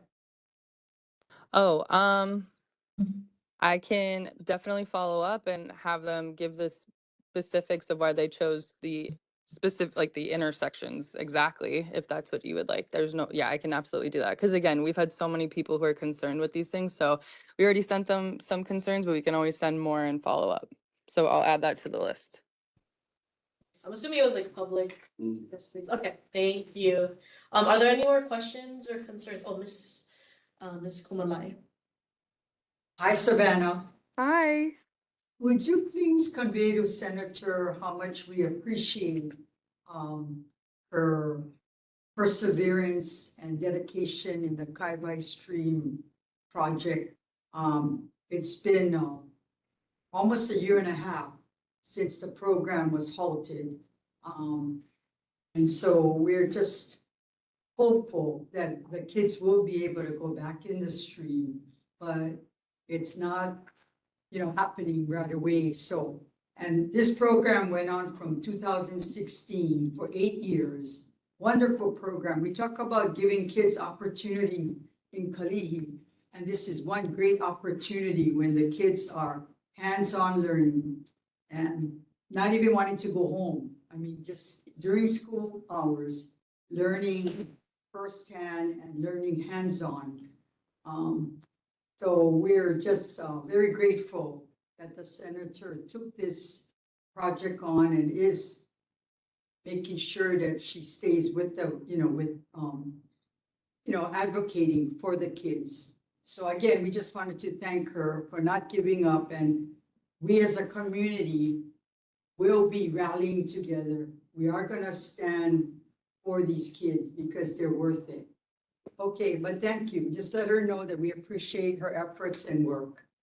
Oh, thank you so much, Mrs. Kumalai. I absolutely will bring that message back to her. Thank you so much. And if there are any more, did you have Mr. Liwa? No, just a quick one. Will Senator be marching in the Christmas parade? I know she normally likes to, so I'll confirm. I think she will though. Okay, thank you. Thank you. Representative. And if that's it, if there are no more questions for Senator online or in person at this time, then I do want to thank you, Savannah, for representing Senator Kim's office. Have a good evening and happy holidays. Of course, same to you. Thank you. Up next, we have Representative Ikay Kahasi. We're not gonna adjourn to his. That's fine. I got to have dinner. Yes. Thank you. Thank you. Who brought the food? Oh, me. Thanks. Thank you for doing that. So the food you can leave out. Okay, I'm gonna do this in 4 parts. First, starting with statewide issues. I'll start with Randy. Mr. Franklin. Yes. I don't have anything but deep frog. Okay. But an interesting question. I'll bring it up with the AG. Yeah. See if they have any, if they have any thoughts on that. The state has, like I say, the Department of Conveyance, they have something up there for the state, so. One of the big issues that's come up recently is the question of what we should do about the military leases that are coming up in 2029. There's a lot of concern around the threat of condemnation of those lands. The Hawaiian Caucus, which I'm a member of, is meeting with the governor on Friday, and I can report out what the discussion is at that conversation. My sense is that condemnation would be very unfortunate. There's no chance that we would get anywhere near the $10 billion negotiated settlement that the governor's trying to propose.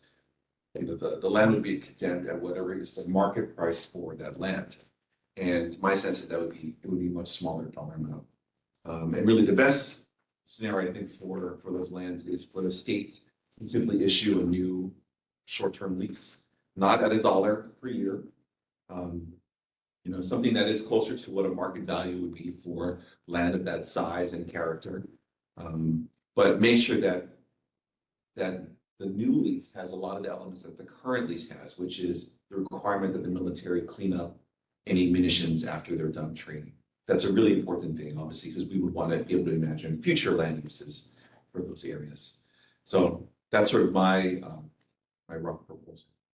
There's been a lot of concern, obviously, around the federal shutdown, which appears to be winding down. I'm sure you all know people who have been concerned about SNAP. 3 minutes, thank you, okay. I'll share that one thing that I've been working on just for Kalihi Valley is to identify crown and government lands, so public lands, that we could utilize to just plant commons, common gardens, breadfruit trees that are basically available for anyone to go and take food when they're hungry. Kind of doing what our ancestors would have done hundreds of years ago. Just if people are hungry, go plant food. Let's see. Kalihi Safety Task Force. So that we've had 2 meetings now of the task force, brings together nonprofits and stakeholders, neighborhood board like Jay and others to discuss safety issues around KPT and Kalihi Valley homes. Working on a website to provide notification to KPT residents. HPHA and DTS and helping to coordinate conversations between those 2 entities around access control to keep gang vehicles from entering the KPT property. I've reached out to the gym director and have not heard back, so I'll follow up with the gym director because I know that's an ongoing problem throughout the district. I did email Ben Park, to follow up on the question of when the Kalihi Valley Homes Rec Center will be demoed. I'll let you know what he responds. There is the kind of the site across from Kalihi Elementary School that we've been refurbishing. We're looking at calling it the Kalihi Valley Station. Plans to open it up in a couple of weeks. It's all repainted, new glass, windows. There's areas for kids to come and do homework, and trying to set up as a community center, community site. Have boba. We're looking at setting up an incentive program so that kids who are getting good grades and are having perfect attendance, they can come in and get a free drink on Fridays or something like that, just as an incentive program to promote healthy school attendance and success. I have a couple of items for the city. Lynn, you're still there? Great. Well, I see you. Thank you. I just wanted to kind of download items real quick, Lynn. There's a request from the residents on Kalihi and Ilua streets to have really clear indications that you cannot park right up to the intersection itself, so that it's safer to drive back and forth. Let's see. There's a request for a one-way sign at the intersection of Lekua and Kalihi streets. There's a request for red paint at the bus stops all throughout the valley. There's a concern around an abandoned house on Manayiki Street. And Lynn, thanks for your help on figuring out the repaint, the district park gym question. So thank you, Lynn, for that. Sure. 4 quick new projects. Representative, do you mind emailing me those? Well, absolutely, Lynn. Like shorthand? Yeah, thank you.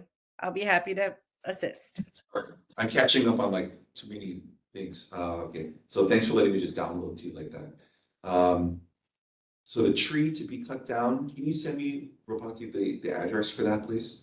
I'm looking at organizing a graffiti paint out for any volunteers want to help with that at the bus stops in particular. I had an idea around doing some kind of community, instead of people going to do their own illegal fireworks at their house, we could encourage the creation of a community, like a central Kalihi Valley fireworks show, something that is sanctioned by the city and county and an HPD, et cetera, and we have more controls. So Lynn, maybe that's something we can take offline and figure out how to do that if that's even possible. I know it's kind of late in the year to think about that, but maybe for next year, have something that's more official and try to let people have the joy of the fireworks. And the last thing was, Mr. Franklin, which school signs were you talking about earlier? No, those are the ones coming down Kalihi Street before you get to Kalihi. There's 2 signs that tell you to slow down, you're in the school zone. Oh, okay. The infrastructure is already there. So whenever they can find two new signs, I guess they're gonna switch them out. That's what we've been talking about. Okay, But you can't miss them. okay, But I'll send you, if you want me to, I'll send you the pictures I sent Lynn. that'd be great. But Lynn, they have been working on, so. Okay, if Lynn's back, then no need. Okay, that's all, thank you. Thank you. Are there any questions though from the board, Mr. Sung? So I'm gonna start off with your land lease idea. The state of Hawaii had 3 industries: tourism, military, agriculture. Agriculture is gone. Movie industry kind of replaced it, but it's gone. So now we're down to basically 2, right? We're down to tourism and the military. Military got kind of wiped out during Obama years. And tourism is down at an all-time low right now.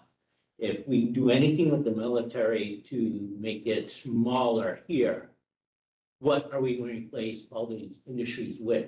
And how are we going to be able to earn a living and put food on our table? It seems like we're just cutting industries, and no one's going to have a job pretty soon. So military is a huge thing in Hawaii. So that's my only concern on that. About your food plot thing, Serene was supposed to be here today, Dr. Miku. She's dealing with food resiliency and a bunch of other stuff within the Kalihi area. I'll introduce you to her so you can have a conversation. And then about your station thing, not now because she's in New Zealand, but reach out to Keiki Okaina. I did mention her, what you're doing, and she's interested. Oh, good. So, reach out to Momi about that. And I'll bring everything else up during my report. Thanks. And then Mr. Liwa. Sorry, I didn't, we shouldn't be depending on military for, we should be doing our own and try to make sure that we can sustain ourselves here on the island to get it out there. So, you know, I hear you and I want to see the statistics on that as far as the military and tourism. I know tourism is the biggest one because Kalihi, most of the residents in Kalihi work in tourism. So I don't see how the military is helping Kalihi area, besides a lot of the kids who go to Barrington enlist in the military. So there's a large recruitment in the Barrington area. And it's only in Barrington, it's only in Kalihi where they're recruiting a lot of our kids, but our kids are potential to do other things besides just joining in the military. Yeah, and so, you know, with that tourism, I know we can go high on that. You know, I agree. What are other industries that we can produce here from the islands? But I don't think, you know, we can rely too much on the military because, you know, there's other things that our kids can produce here. And, you know, we've been tops as far as competing in other organizations like our FCCLA kids and our HOSA kids. They go out and they compete in states and nationals, and they come back 3rd place, 2nd place, and so forth. And so these are the kind of kids and people that we should be keeping here in Kalihi to help Kalihi, you know, produce itself where we don't have to rely on other people to produce our wealth and our talents and so on. I hear you, and I would like to see those statistics where it's coming from, so that way I can dive into that and get more details about that. But thank you for seeing it, though. You so much.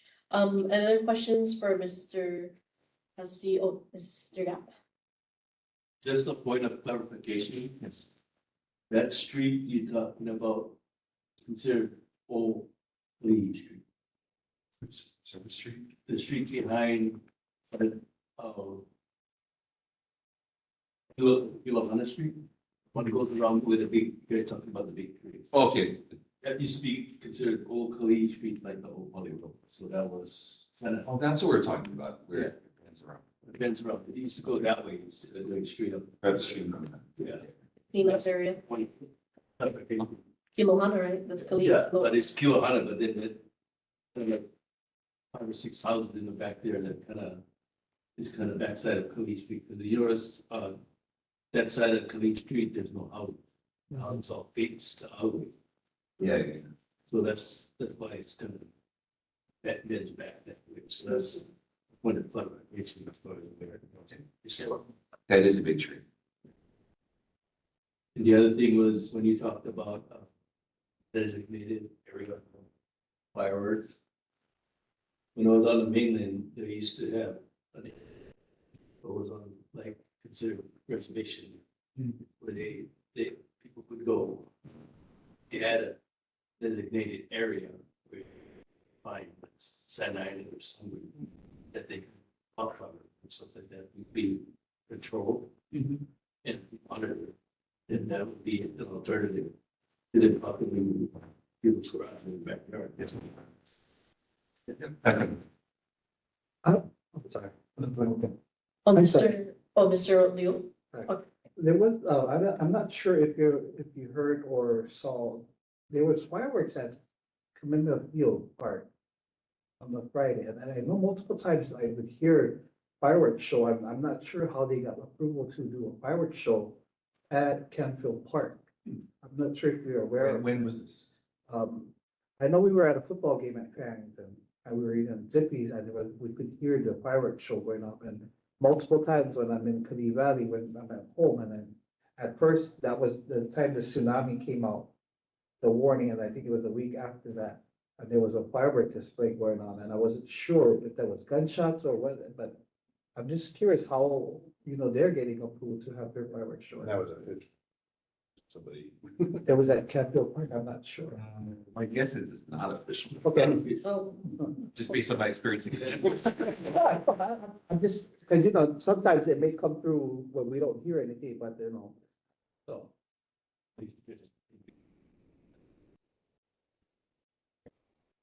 Sorry, I mean, there's a lot of fireworks in Kalihi. One quick thing about the land lease thing again. Yeah.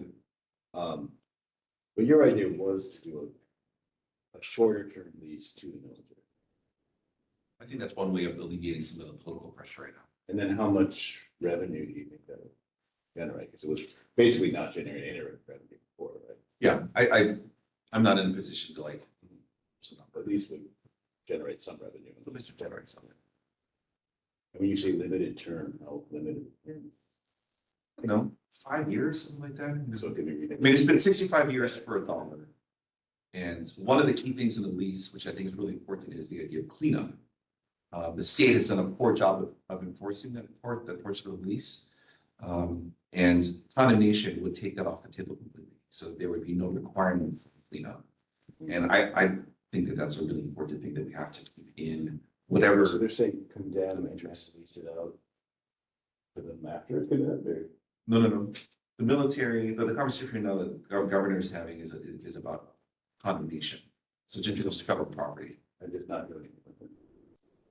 I mean, After it's condemned, basically not doing anything with it. I mean, they would continue using it. Oh, Yeah. That's my understanding. I mean, at that point, we would have no say about the land use, right? Because it would become federal property. What would be advantage of Hawaii for that? I don't see any.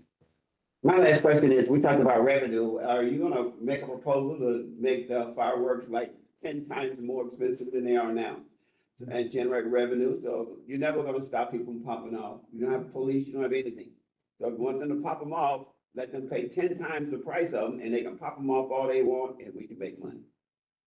Because you're never gonna stop it. You don't have enough police, you have enough nothing to do anything about it, and they always gonna pop off in the air.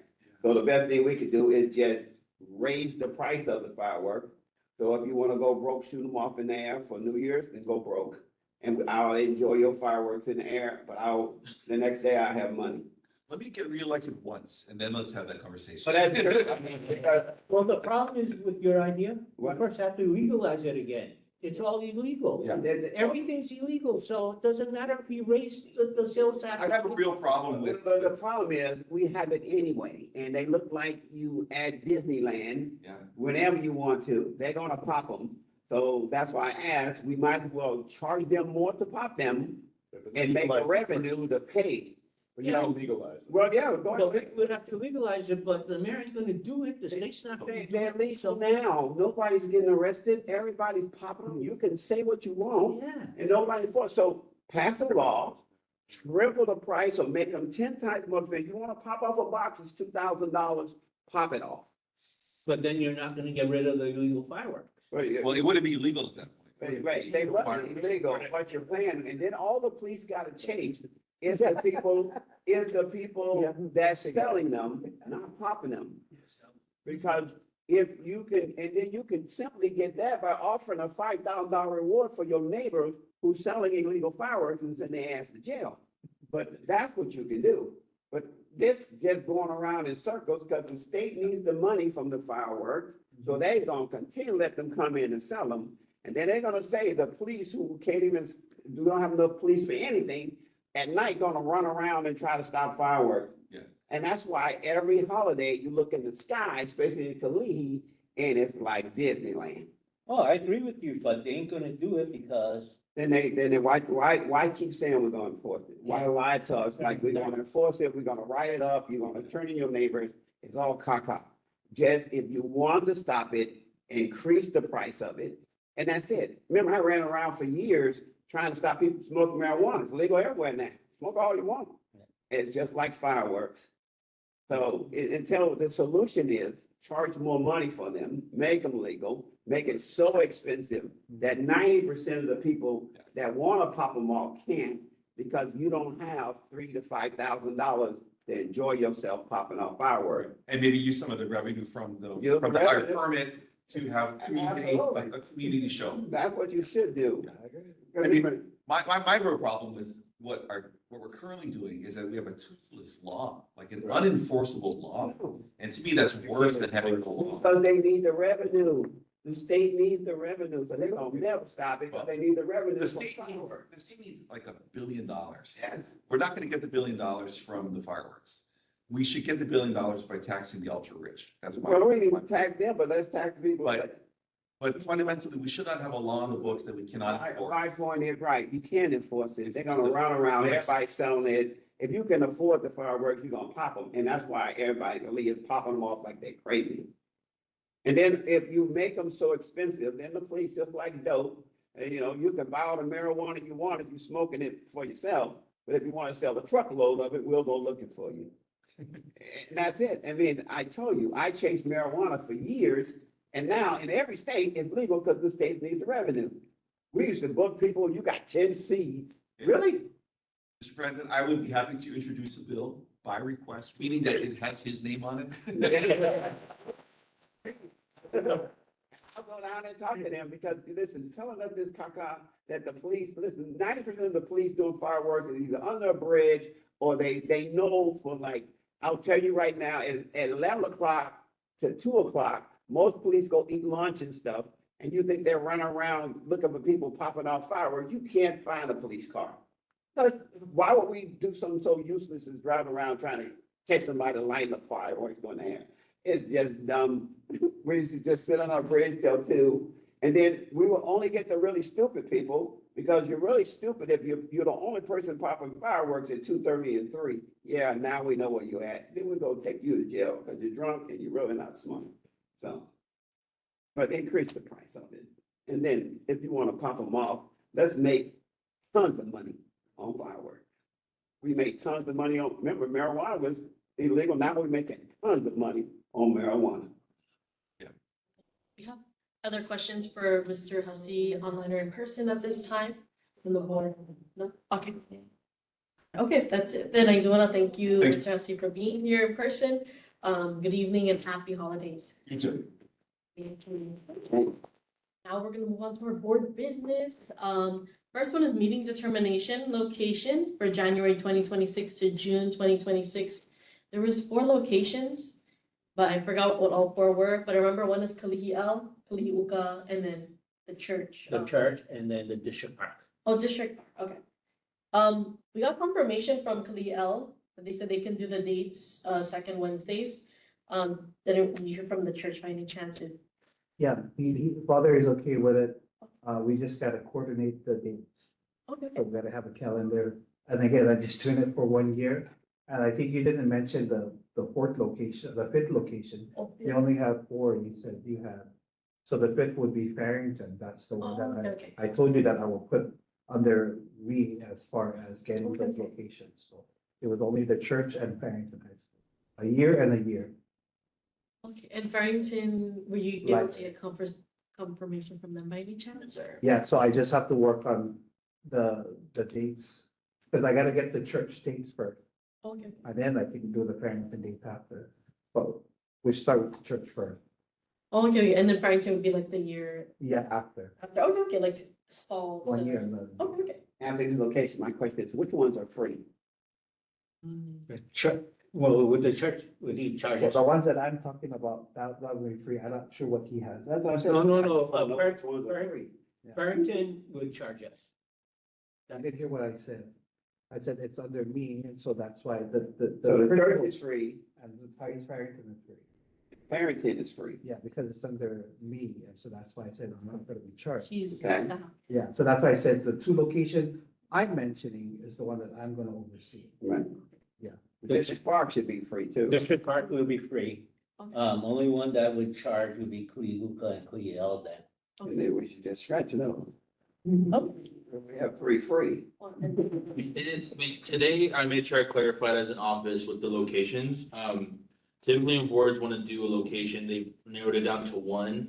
And there have been some times where we've been really unlucky with permitting that location. So with the three that have been mentioned, I would recommend making a list of maybe what just the top 1, 2, and 3. If one doesn't work, we have two. If two doesn't work, we have three. If three doesn't work, we have, We have four, it's this one. yeah, we have Right. this room still. So if you guys wouldn't mind ranking them just in a list of 1, 2, and 3, just really quick, that the board could agree on. I can take that back. We can start at least looking at those locations. Since the board's on recess next month, we can at least try to work it out. We have a whole month or over a month, so. So what is one? Well, Farrington is Well- gonna be for Farrington is. July to December of next year, is you were proposing. Yeah, So but for It has to be after the church. after the church, okay. Yeah, so Farrington cannot be first. I like the District Park first. Oh, you do like this one first, okay. But the only problem with the district park, we have to be up by 8. 8 PM.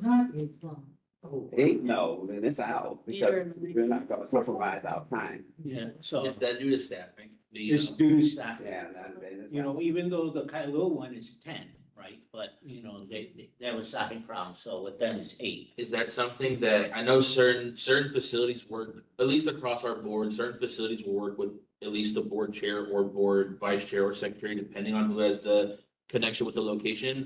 For example, I used to be the NA for Hawaii Kai, and the principal at Ha'aione Elementary School and Chair Roberta Mayer have a very close relationship. So she gets the key and she's able to open up the cafeteria and close it. And so there's really no staff that has to be present. Right. Is that something that at the district park, was that something that the staff would be willing, hey, here's the key, you can use this room from this time to this time, here are the guidelines you follow, here's our house rules, lock up, and you can leave the key here or return the key the next day. All I know is there's 2 doors to get in, right? So there's the main door, and then there's another door that we'd have to go through. I know we would have to at least close the main door. Okay. Yeah. Right. But is that something that you would see that the staff would be willing to say? I don't know because Kalihi is MIA and we're dealing with the number 2 at the moment. So communications at the district park is kind of sketchy. Kalihi Valley District Park? Yeah. Should So that that's be that brought part. up with, council? Well, Yeah. well, Jeff, No. Jeff, you've been saying that there's communication problems, right? Yeah, so there have been communication issues that we've also experienced, as far as when we can get answers back for certain locations and permitting them, even with just city facilities. At least that's what we've experienced over the last month, at least with my boards and trying to permit committees and what have you. What I would recommend, I guess, at least for Kalihi Valley District Park, is trying to continue to get that communication. We'll also attempt to do that and see if we can maybe bridge that gap of communication, and see if the board does agree and and the board wants to meet there. If a board member can be a designated person to grab the key every month. It would be the same person unless otherwise planned out with the district park. Yeah, I think we might want to table this until we all go to these locations and get confirmation, like he's saying.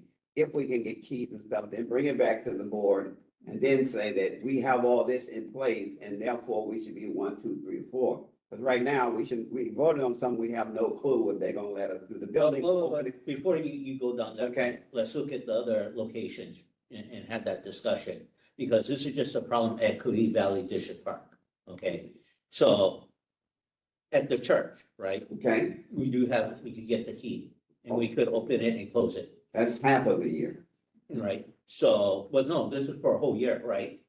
That, A whole year, but we didn't get a date when we're starting. no, Right no, now- so, Right, but, so I need a date yeah, to present to father, because right now we don't even have a date when we're gonna start. so it'll be January, the second That's one. too soon, Too soon, okay. because you're not giving me a year at least to plan, to make sure that no one's in the facility. You gotta give me time with father to make sure that if there is a group that using it, like youth nights are in there, so the youth nights are there, so I have to flip it once we start this moving over to that side. That's usually Wednesdays. Yeah. Yeah. So, We need to table it because we have nothing. well, wait, but Okay, go ahead. we could walk this through, right? Mr. Hamilton did agree to all our dates, and he's at Clee Elementary. He did talk to, I'm pretty sure he did talk to Kalihi Waina's principal, who is, where Kalihi Palama Elementary, Kalihi Palama Neighborhood Board meets. And Kalihi Palama's principal is the one that opens it up and locks it up for that. So if they put it number 1, if he agreed our times and our dates and our location we have right now, then he should be 1 on the list, and this should be 2. And then we could put Kalihi as number 2, and then the church as number 3. And then I want to put the district park at 4. Kalihi is also an elementary, correct? Yes. Okay. And they agreed to from 7 to 10. Well, the district park? Anybody. Kalihi. Oh, well, we really didn't reach out to them, but I'm still gonna put them as number 2. I was informed that Dan Larkin waives the fees for Kalihi Palama, so I don't know if Hamilton, that's what Hamilton could do the same, but Mr. Liu. I know we said number 4 was gonna be another location, but can number 4 be Farrington?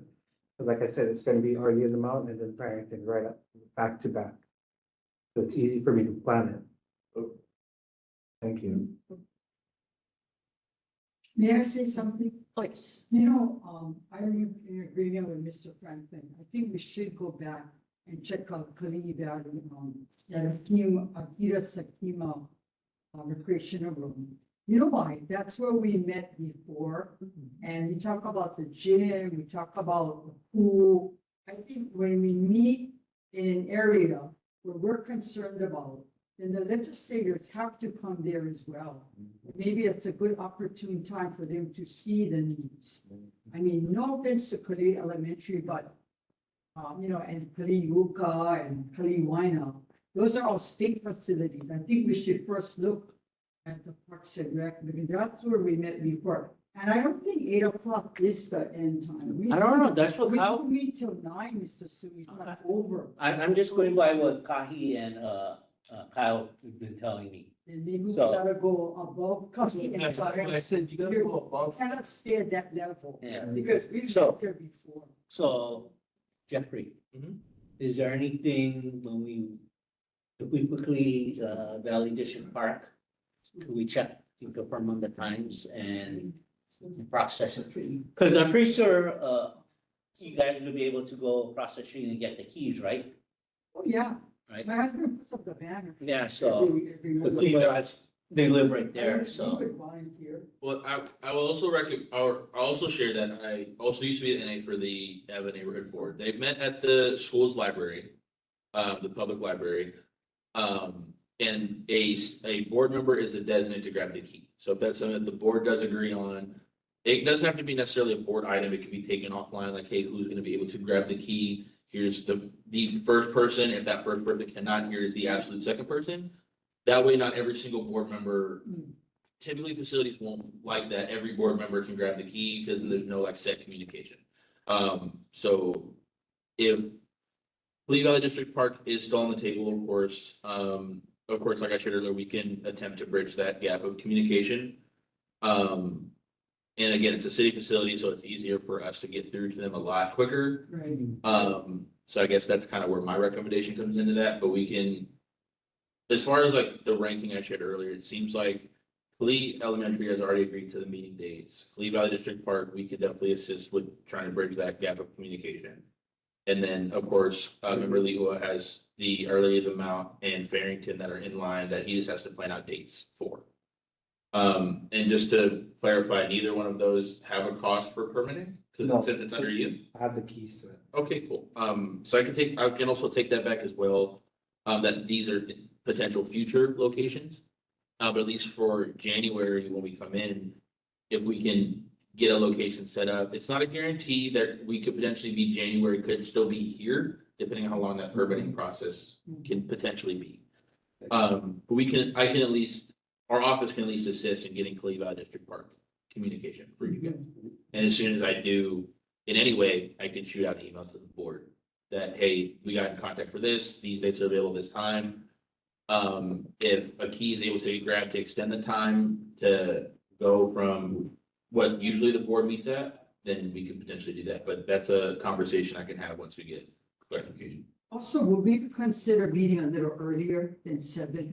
I know this was part of before, but is that possible? Like 6:30? That's something that would have to be a board business item. The board would have to, kind of similar to how this, to how the verbiage is on this agenda, consideration to change, current board meeting time from 7 PM to 6:30 PM to finish at 9:30. Right. That way, not only does the board have to have it as a business item, but then we have to go about changing the permits and how we have different locations permitted.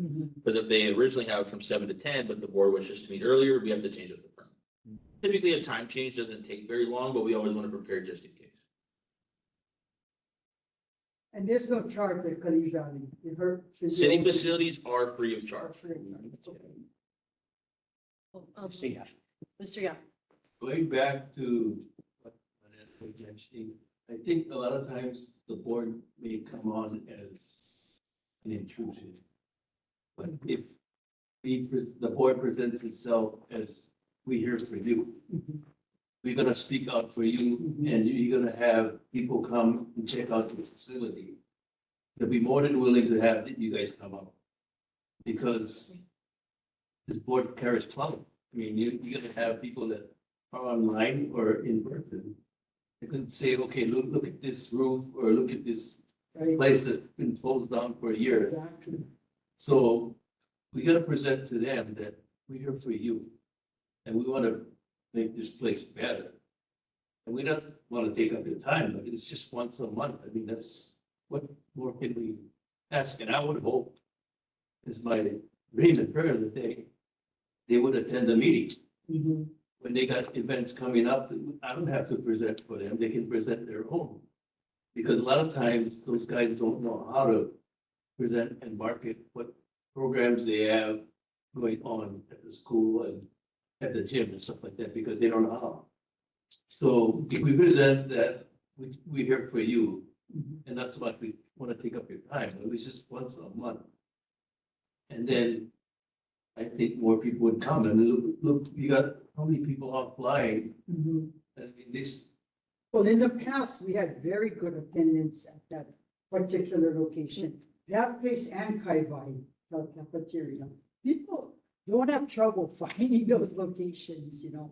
Kalihi, I'm not even sure how I would get there. I think we need to have some place that's real, you know, visible in the community. People, we used to have the open market there, you know, at the Kalihi Valley parking lot. So Police station right you've there. got the police station, you've got the voting box, right, during election time. I think, in my opinion, we should shoot for Kalihi Valley. Yeah. It's well known in the community, that location, the old people especially. before we move on, because it's 9:17. Yeah. Can we see if we can, if we want to continue, or at least to vote now with the list, do we have a motion to, for meeting determination? And if it's not, it's okay if there isn't a motion. I motion we at least investigate if it is possible for us to get the district park and what's available. Any second? I already, yeah, I'm second it because I think we should talk to everybody that we want to go there and see what they're gonna do and get it all set up before we start saying what we're gonna do. Okay, thank you so much. And we did our discussion already, so thank you for the second. And, if you want to reconfirm the order, I guess, like first, second, third. So at least from what I have, on here, it seems like unanimously, the resounding number one is Kalihi Valley District Park. One, it's a city facility, the board used to meet there. And there's no, issue with cost or anything. Following that would be Kalihi L, just because there has been communication, with the agreed meeting dates. After that would be Kalihi Uka. I know that conversation still has to be had, but at least that's there. And Our Lady of the Mount in Farrington High School, of course, pending, confirmation dates or potential future locations. Thanks to, Member Legal for being able to open those facilities, without the issue with cost or anything like that. But yeah, that seems to be the order, at least in those three: Kalihi Valley District Park, Kalihi Elementary, and Kalihi Uka Elementary School. Unless there's any, issues with that. I just have a question for Kalihi. Did you get a confirmation? No. Okay, because I just sent an email today with dates, but I didn't get any confirmation from Kalihi Uka. So I'm thinking is one should be District Park, two Kalihi L, three Lady of the Mount. If they just that way, it's like, if that's okay. Okay, and then we could just do like all those in favor. All those in favor say aye. All those opposed? Any abstain? Okay, motion is carried. Thank you for the 2 and 3. Next was consideration to participate in the KB Holiday Parade. I've already signed the papers for us. I just wanted to get a reconfirmation of who is coming in, as well as just further discussion. But any motion to further discuss? Okay. Oh, sorry. So I know we submitted and I asked you and you said you were gonna get back to me as far as the participants. Were you talking about the KBA or were you talking about the Honolulu That's City a, Lights? it's Honolulu City, like, that's a different parade. Right, but you didn't get back to me which parade you were talking about as far as number of family members. That was for the, Honolulu City Lights Parade. Okay, so what's the limit? Sorry, what was that? What's the limit The limit? of family members? Send it to. That's a phenomenal question. I can follow up with you and I can get the answers, at least to Chair, and she can circulate to everybody. They did send an email. I put at least one for you, because I know you said you have multiple family though, and you have other, groups, right, that your family is gonna be joining in the Which is the parade. KBA parade, Oh, the KB, not the City Lights parade. not the City Lights. Okay. Yeah, the one I gave you was like 8-12 for the City Lights parade. That's when you told me that you don't know, and so they're limited, and so you didn't tell me which one they're limiting. It's the City Lights Parade, because the NCO, needed a head count for their group. But you did put the more the merrier. The more the, Yeah, you the put that more in the, the email. well, because that's what the email, what they were saying too, the more the merrier. Um, Yeah. Yeah, You so, let me know which one. well, so this item is You can for overlap. KB. Yeah, well, we can, the NCO thing, because that's what other, neighborhood boards as well that are attending. So that can be taken offline, but this one's just for KBA. Sidewalk or KBA trolley. Okay. So it looks like another option, other than the truck and then passing out candy, we were invited by the Barrington alumni. They have a trolley, and Diosa actually said she's asking for a head count for that trolley. So that way, if it rains, Lynette would be counted on the one. Kumalai, we just wanted to know who else would be attending, so that we can give them a head count for that. But shoot, I need I don't know if anyone wants to give a first or what's it called? Or, For further discussion, because I did ask for a motion, if anyone is. you don't necessarily need a motion for the Okay. discussion, you just need a motion to consider participation. So Oh, the discussion can be open. You don't necessarily need a motion to discuss. Okay. Okay. But, so Lynette Kumlai would like to be one. I'm assuming Alan Kumlai as well. Are you joining? for I'm the gonna meeting? join. Would you like to be on the trolley? I will walk. Walk, okay, I'll walk as well, because I need to pass out my candy that I bought. But anyone else, I don't know if anyone is planning to, I'm gonna be at it. out of state, okay, out of state. We'll walk. Oh, okay. So at least one person though can be on the trolley. Okay. I'll Then- get walk. Yes. FACF asked, and I thought we were separate until now, I'm on the trolley. So I told her that I wasn't gonna be on the trolley because we have a separate area. So now I'm on the trolley. Yeah, now I got someone to cover the church. But now. No, it was supposed to be the because I'm a new member to the board, so that's why I wanted to march with this board. But now we're gonna be on the trolley with FACF, and I told her that I'm not gonna be on the trolley. I was told that FSCF trolley and Kalihi Valley Board will be close to each other. Yeah. So if you can try walking, you can jump on the trolley. That's a nice to go to. No, I'm just trying to clarify what I said, because they took me off the number count. Now you're gonna have to put me on the number count to jump on that trolley. Yeah, we can add you to the trolley. I will walk. You can take, I'll reserve for myself and he can take. me. I'll bring the wheelchair for you. I'll push you. You push me? Alright, I'll pass up candy at the same time. Okay. So at least, I guess, 2 seats in the trolley. I have 1 person online. Okay, at least 2 people in the trolley, but I'll be walking, or maybe, we'll just say 2. Okay, but thank you so much, everyone. And we'll talk offline about the Honolulu City Lights Parade, because that's the day after. So that's what I was mentioning is like, consider those 2 parades, because it's back to back, we're gonna be getting our steps in. One is Friday, the other one's on Saturday. Yeah. Saturday was like a last minute. Okay, and Diosa says, thank you, emailed me, okay, we got an email, Diosa, if any names to be added. So I guess specifically, Lynette Kumalai and Ropati Liwa on the trolley representing Kalihi Valley. Thank you so much. Yep. Next, we're gonna approve a regular meeting minutes. And the motion to participate. Okay. And I have a motion to participate, Kalihi Valley Neighborhood Board for the KB Parade. I second. So, and then Ms. Franklin second. All those in agreement, say aye. Aye. Any opposition? Any abstain? Seeing, hearing none. So the motion is carried. Thank you, everyone. And now we're gonna approve for regular meeting minutes Wednesday, October 8, 2025. Can I have a motion? I motion to approve the minutes. They're outstanding. Mr. Franklin motions and second by Mr. Liwa. Are there any discussions about the meeting minutes? I think you had a comment for. I'm already covered. I like them a great deal. That's good. It's an AI. I don't know. Who's using it or using. We, Alan, from who I did raise his hand really quickly, I don't know. Mr. lowered it. Kovac? Oh, okay. He had stand up. Oh, yes, Mr. Kumalai. Is he voting? He does have it now. If he's talking, he's muted. Mr. Kumalai, you're still muted. Oh, yeah, okay. It's taking me a while to get myself together.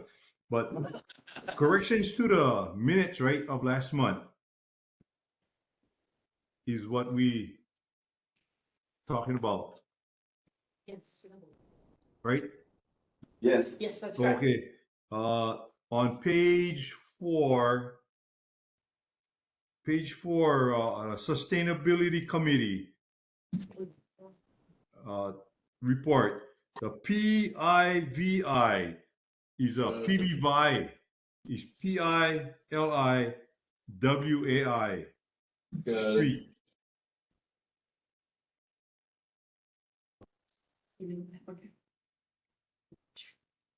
Okay.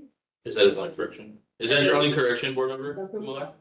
Yeah, wait, I think I got another one someplace else. Oh yeah, on page 2, page 2, on the top 1/3, the bottom water supply report, the second line, the 8-inch main near 2022 AO, supposed to be AO place. And that's 2 corrections.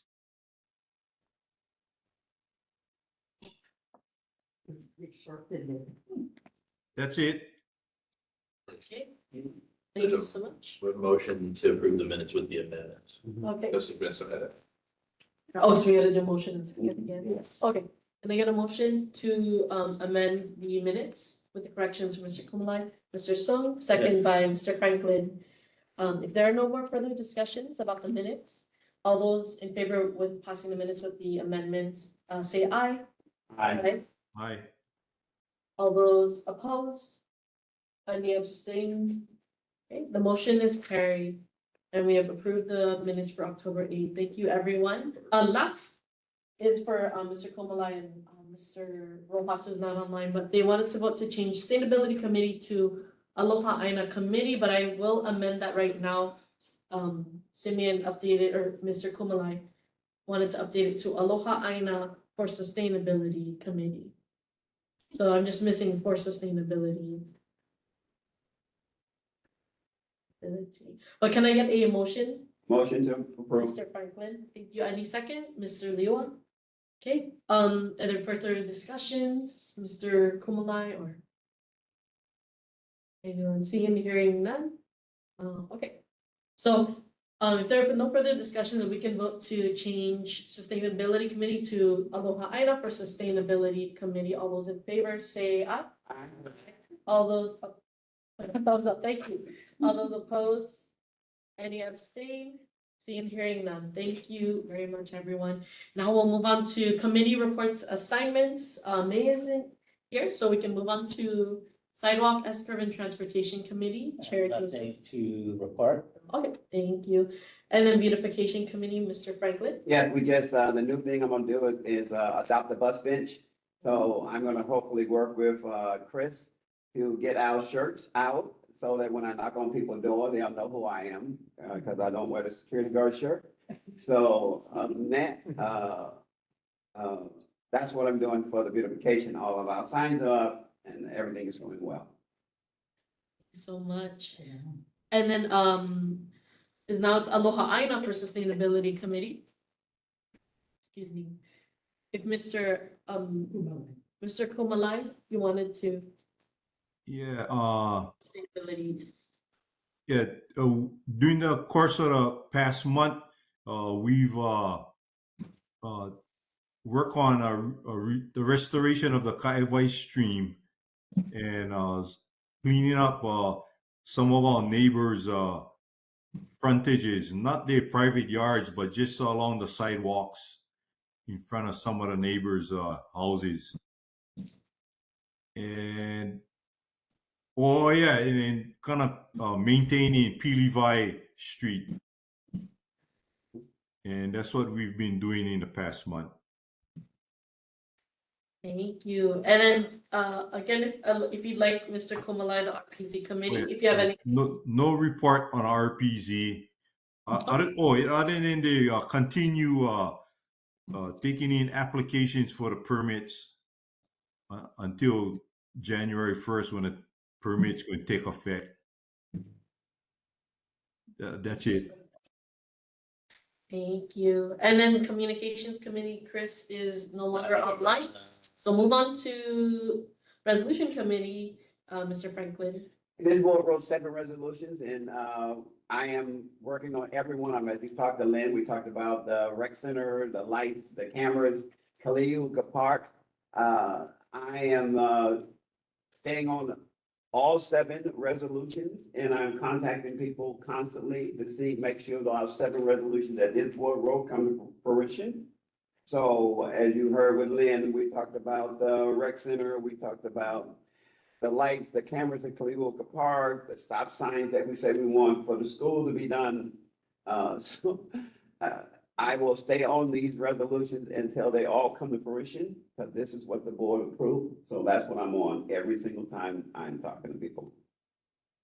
So that's what we're doing, in resolution, and because we have not come up with a new one or something else this board want to do. So those separate resolutions, I will talk about them every single board meeting with every representative we have until we get what we want.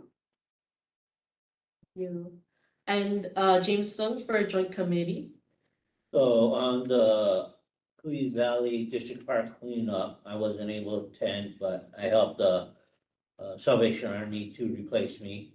But on that day, we did CERT training with Pro City and Kalihi Palama neighborhood boards. I will get more information for all of you to attend the CERT training. It's Community Emergency Response Team. I think everyone should participate in that. And then the following Saturday after the training, there was Keikio Ka'aina. All of you received an email to participate. But it was Kalihi Palama and Waianae neighborhood boards attended that one, plus Serene and Pat was also there. That was very informative on what we need to do. And then there was the Kalihi Task Force at Kalihi Palama attended that, and Chair also attended one of them. This is about how to reduce the crime and the shooting in the area. And then there's also the Kalihi Coalition meetings, which is a bunch of nonprofits that are in our area in Kalihi, also dealing with crime and sustainability and everything that we're talking about. So it's not just us that's handling this. There's a bunch of nonprofits. There's a whole bunch of stakeholders that are also involved. This Saturday, all of you are invited, and Wapati, I need your help. Kalihi Valley District Park from 10 a.m. to 1 p.m. I'm having a talk story with the community. Do you know anyone at Kalihi Valley neighborhood homes that could attend to tell their stories and their concerns? I do have a bunch of nonprofits there. And it's just us listening. We're not giving any suggestions or anything like that. We just want to hear their concerns and what's going on and what they're feeling. And then 10 to what time? 10 to 1. In the one. So if anyone knows anyone, TPT or any of the low-income housing, have them come express their concerns, right? And what they're feeling. There's a lot of crime, especially the biggest gang in Kalihi is actually in Kalihi Valley Homes at the moment. That's the biggest gang. The gangs are no longer run by ethnicities. They're run by low-income housing. So from my understanding, it's cousins shooting cousins because, oh, you live in Mara Rights, I live in Kalihi Valley Homes. You're not on my side anymore, even though we're cousins, right? And when you see all these shootings, that's what's going on. So if you're able to attend, listen, and we're gonna come up eventually with solutions. I want to do this 6 times a year, this talk story, and get involved. And we're not gonna be able to solve anything without actually the community involved. So please attend, and if you know anyone in the community that wants to voice a concern, because we're not in the valley, have them come. And that's all I have to report. Thank you. Okay, and then I'll move on to other reports. So Chair's report. I just wanted to announce Hawaii Food Bank are looking for volunteers at their warehouse at 2611 Kilihi Street. That's KILIHAU Street for 3 upcoming shifts in the next 2 days. Thursday, tomorrow, November 13, from 6:30 a.m. to 8:30 a.m. early morning, and then 12 p.m. to 2:30 p.m. And then Friday, November 14, 6:30 a.m. to 8:30 a.m. So it's another early morning shift. They had one this morning as well, but it was for like bread sorting, but it might be something else for these other shifts. And Mr. Liwa, they had a question or comments? No, Yes. you're on your report, yeah? Yes. Yeah, I can go after your report. Is that- After, okay, okay. Yeah. Yeah, and then my report, I'll just say thank you everyone again for being here in person and online, and happy holidays. I'll move on to the announcements. Did you want to make the announcement right now? Okay. So, in the committee reports, is there, I know Kalihi Palama has a committee under this, the education committee? Is there such a thing as far as an education committee?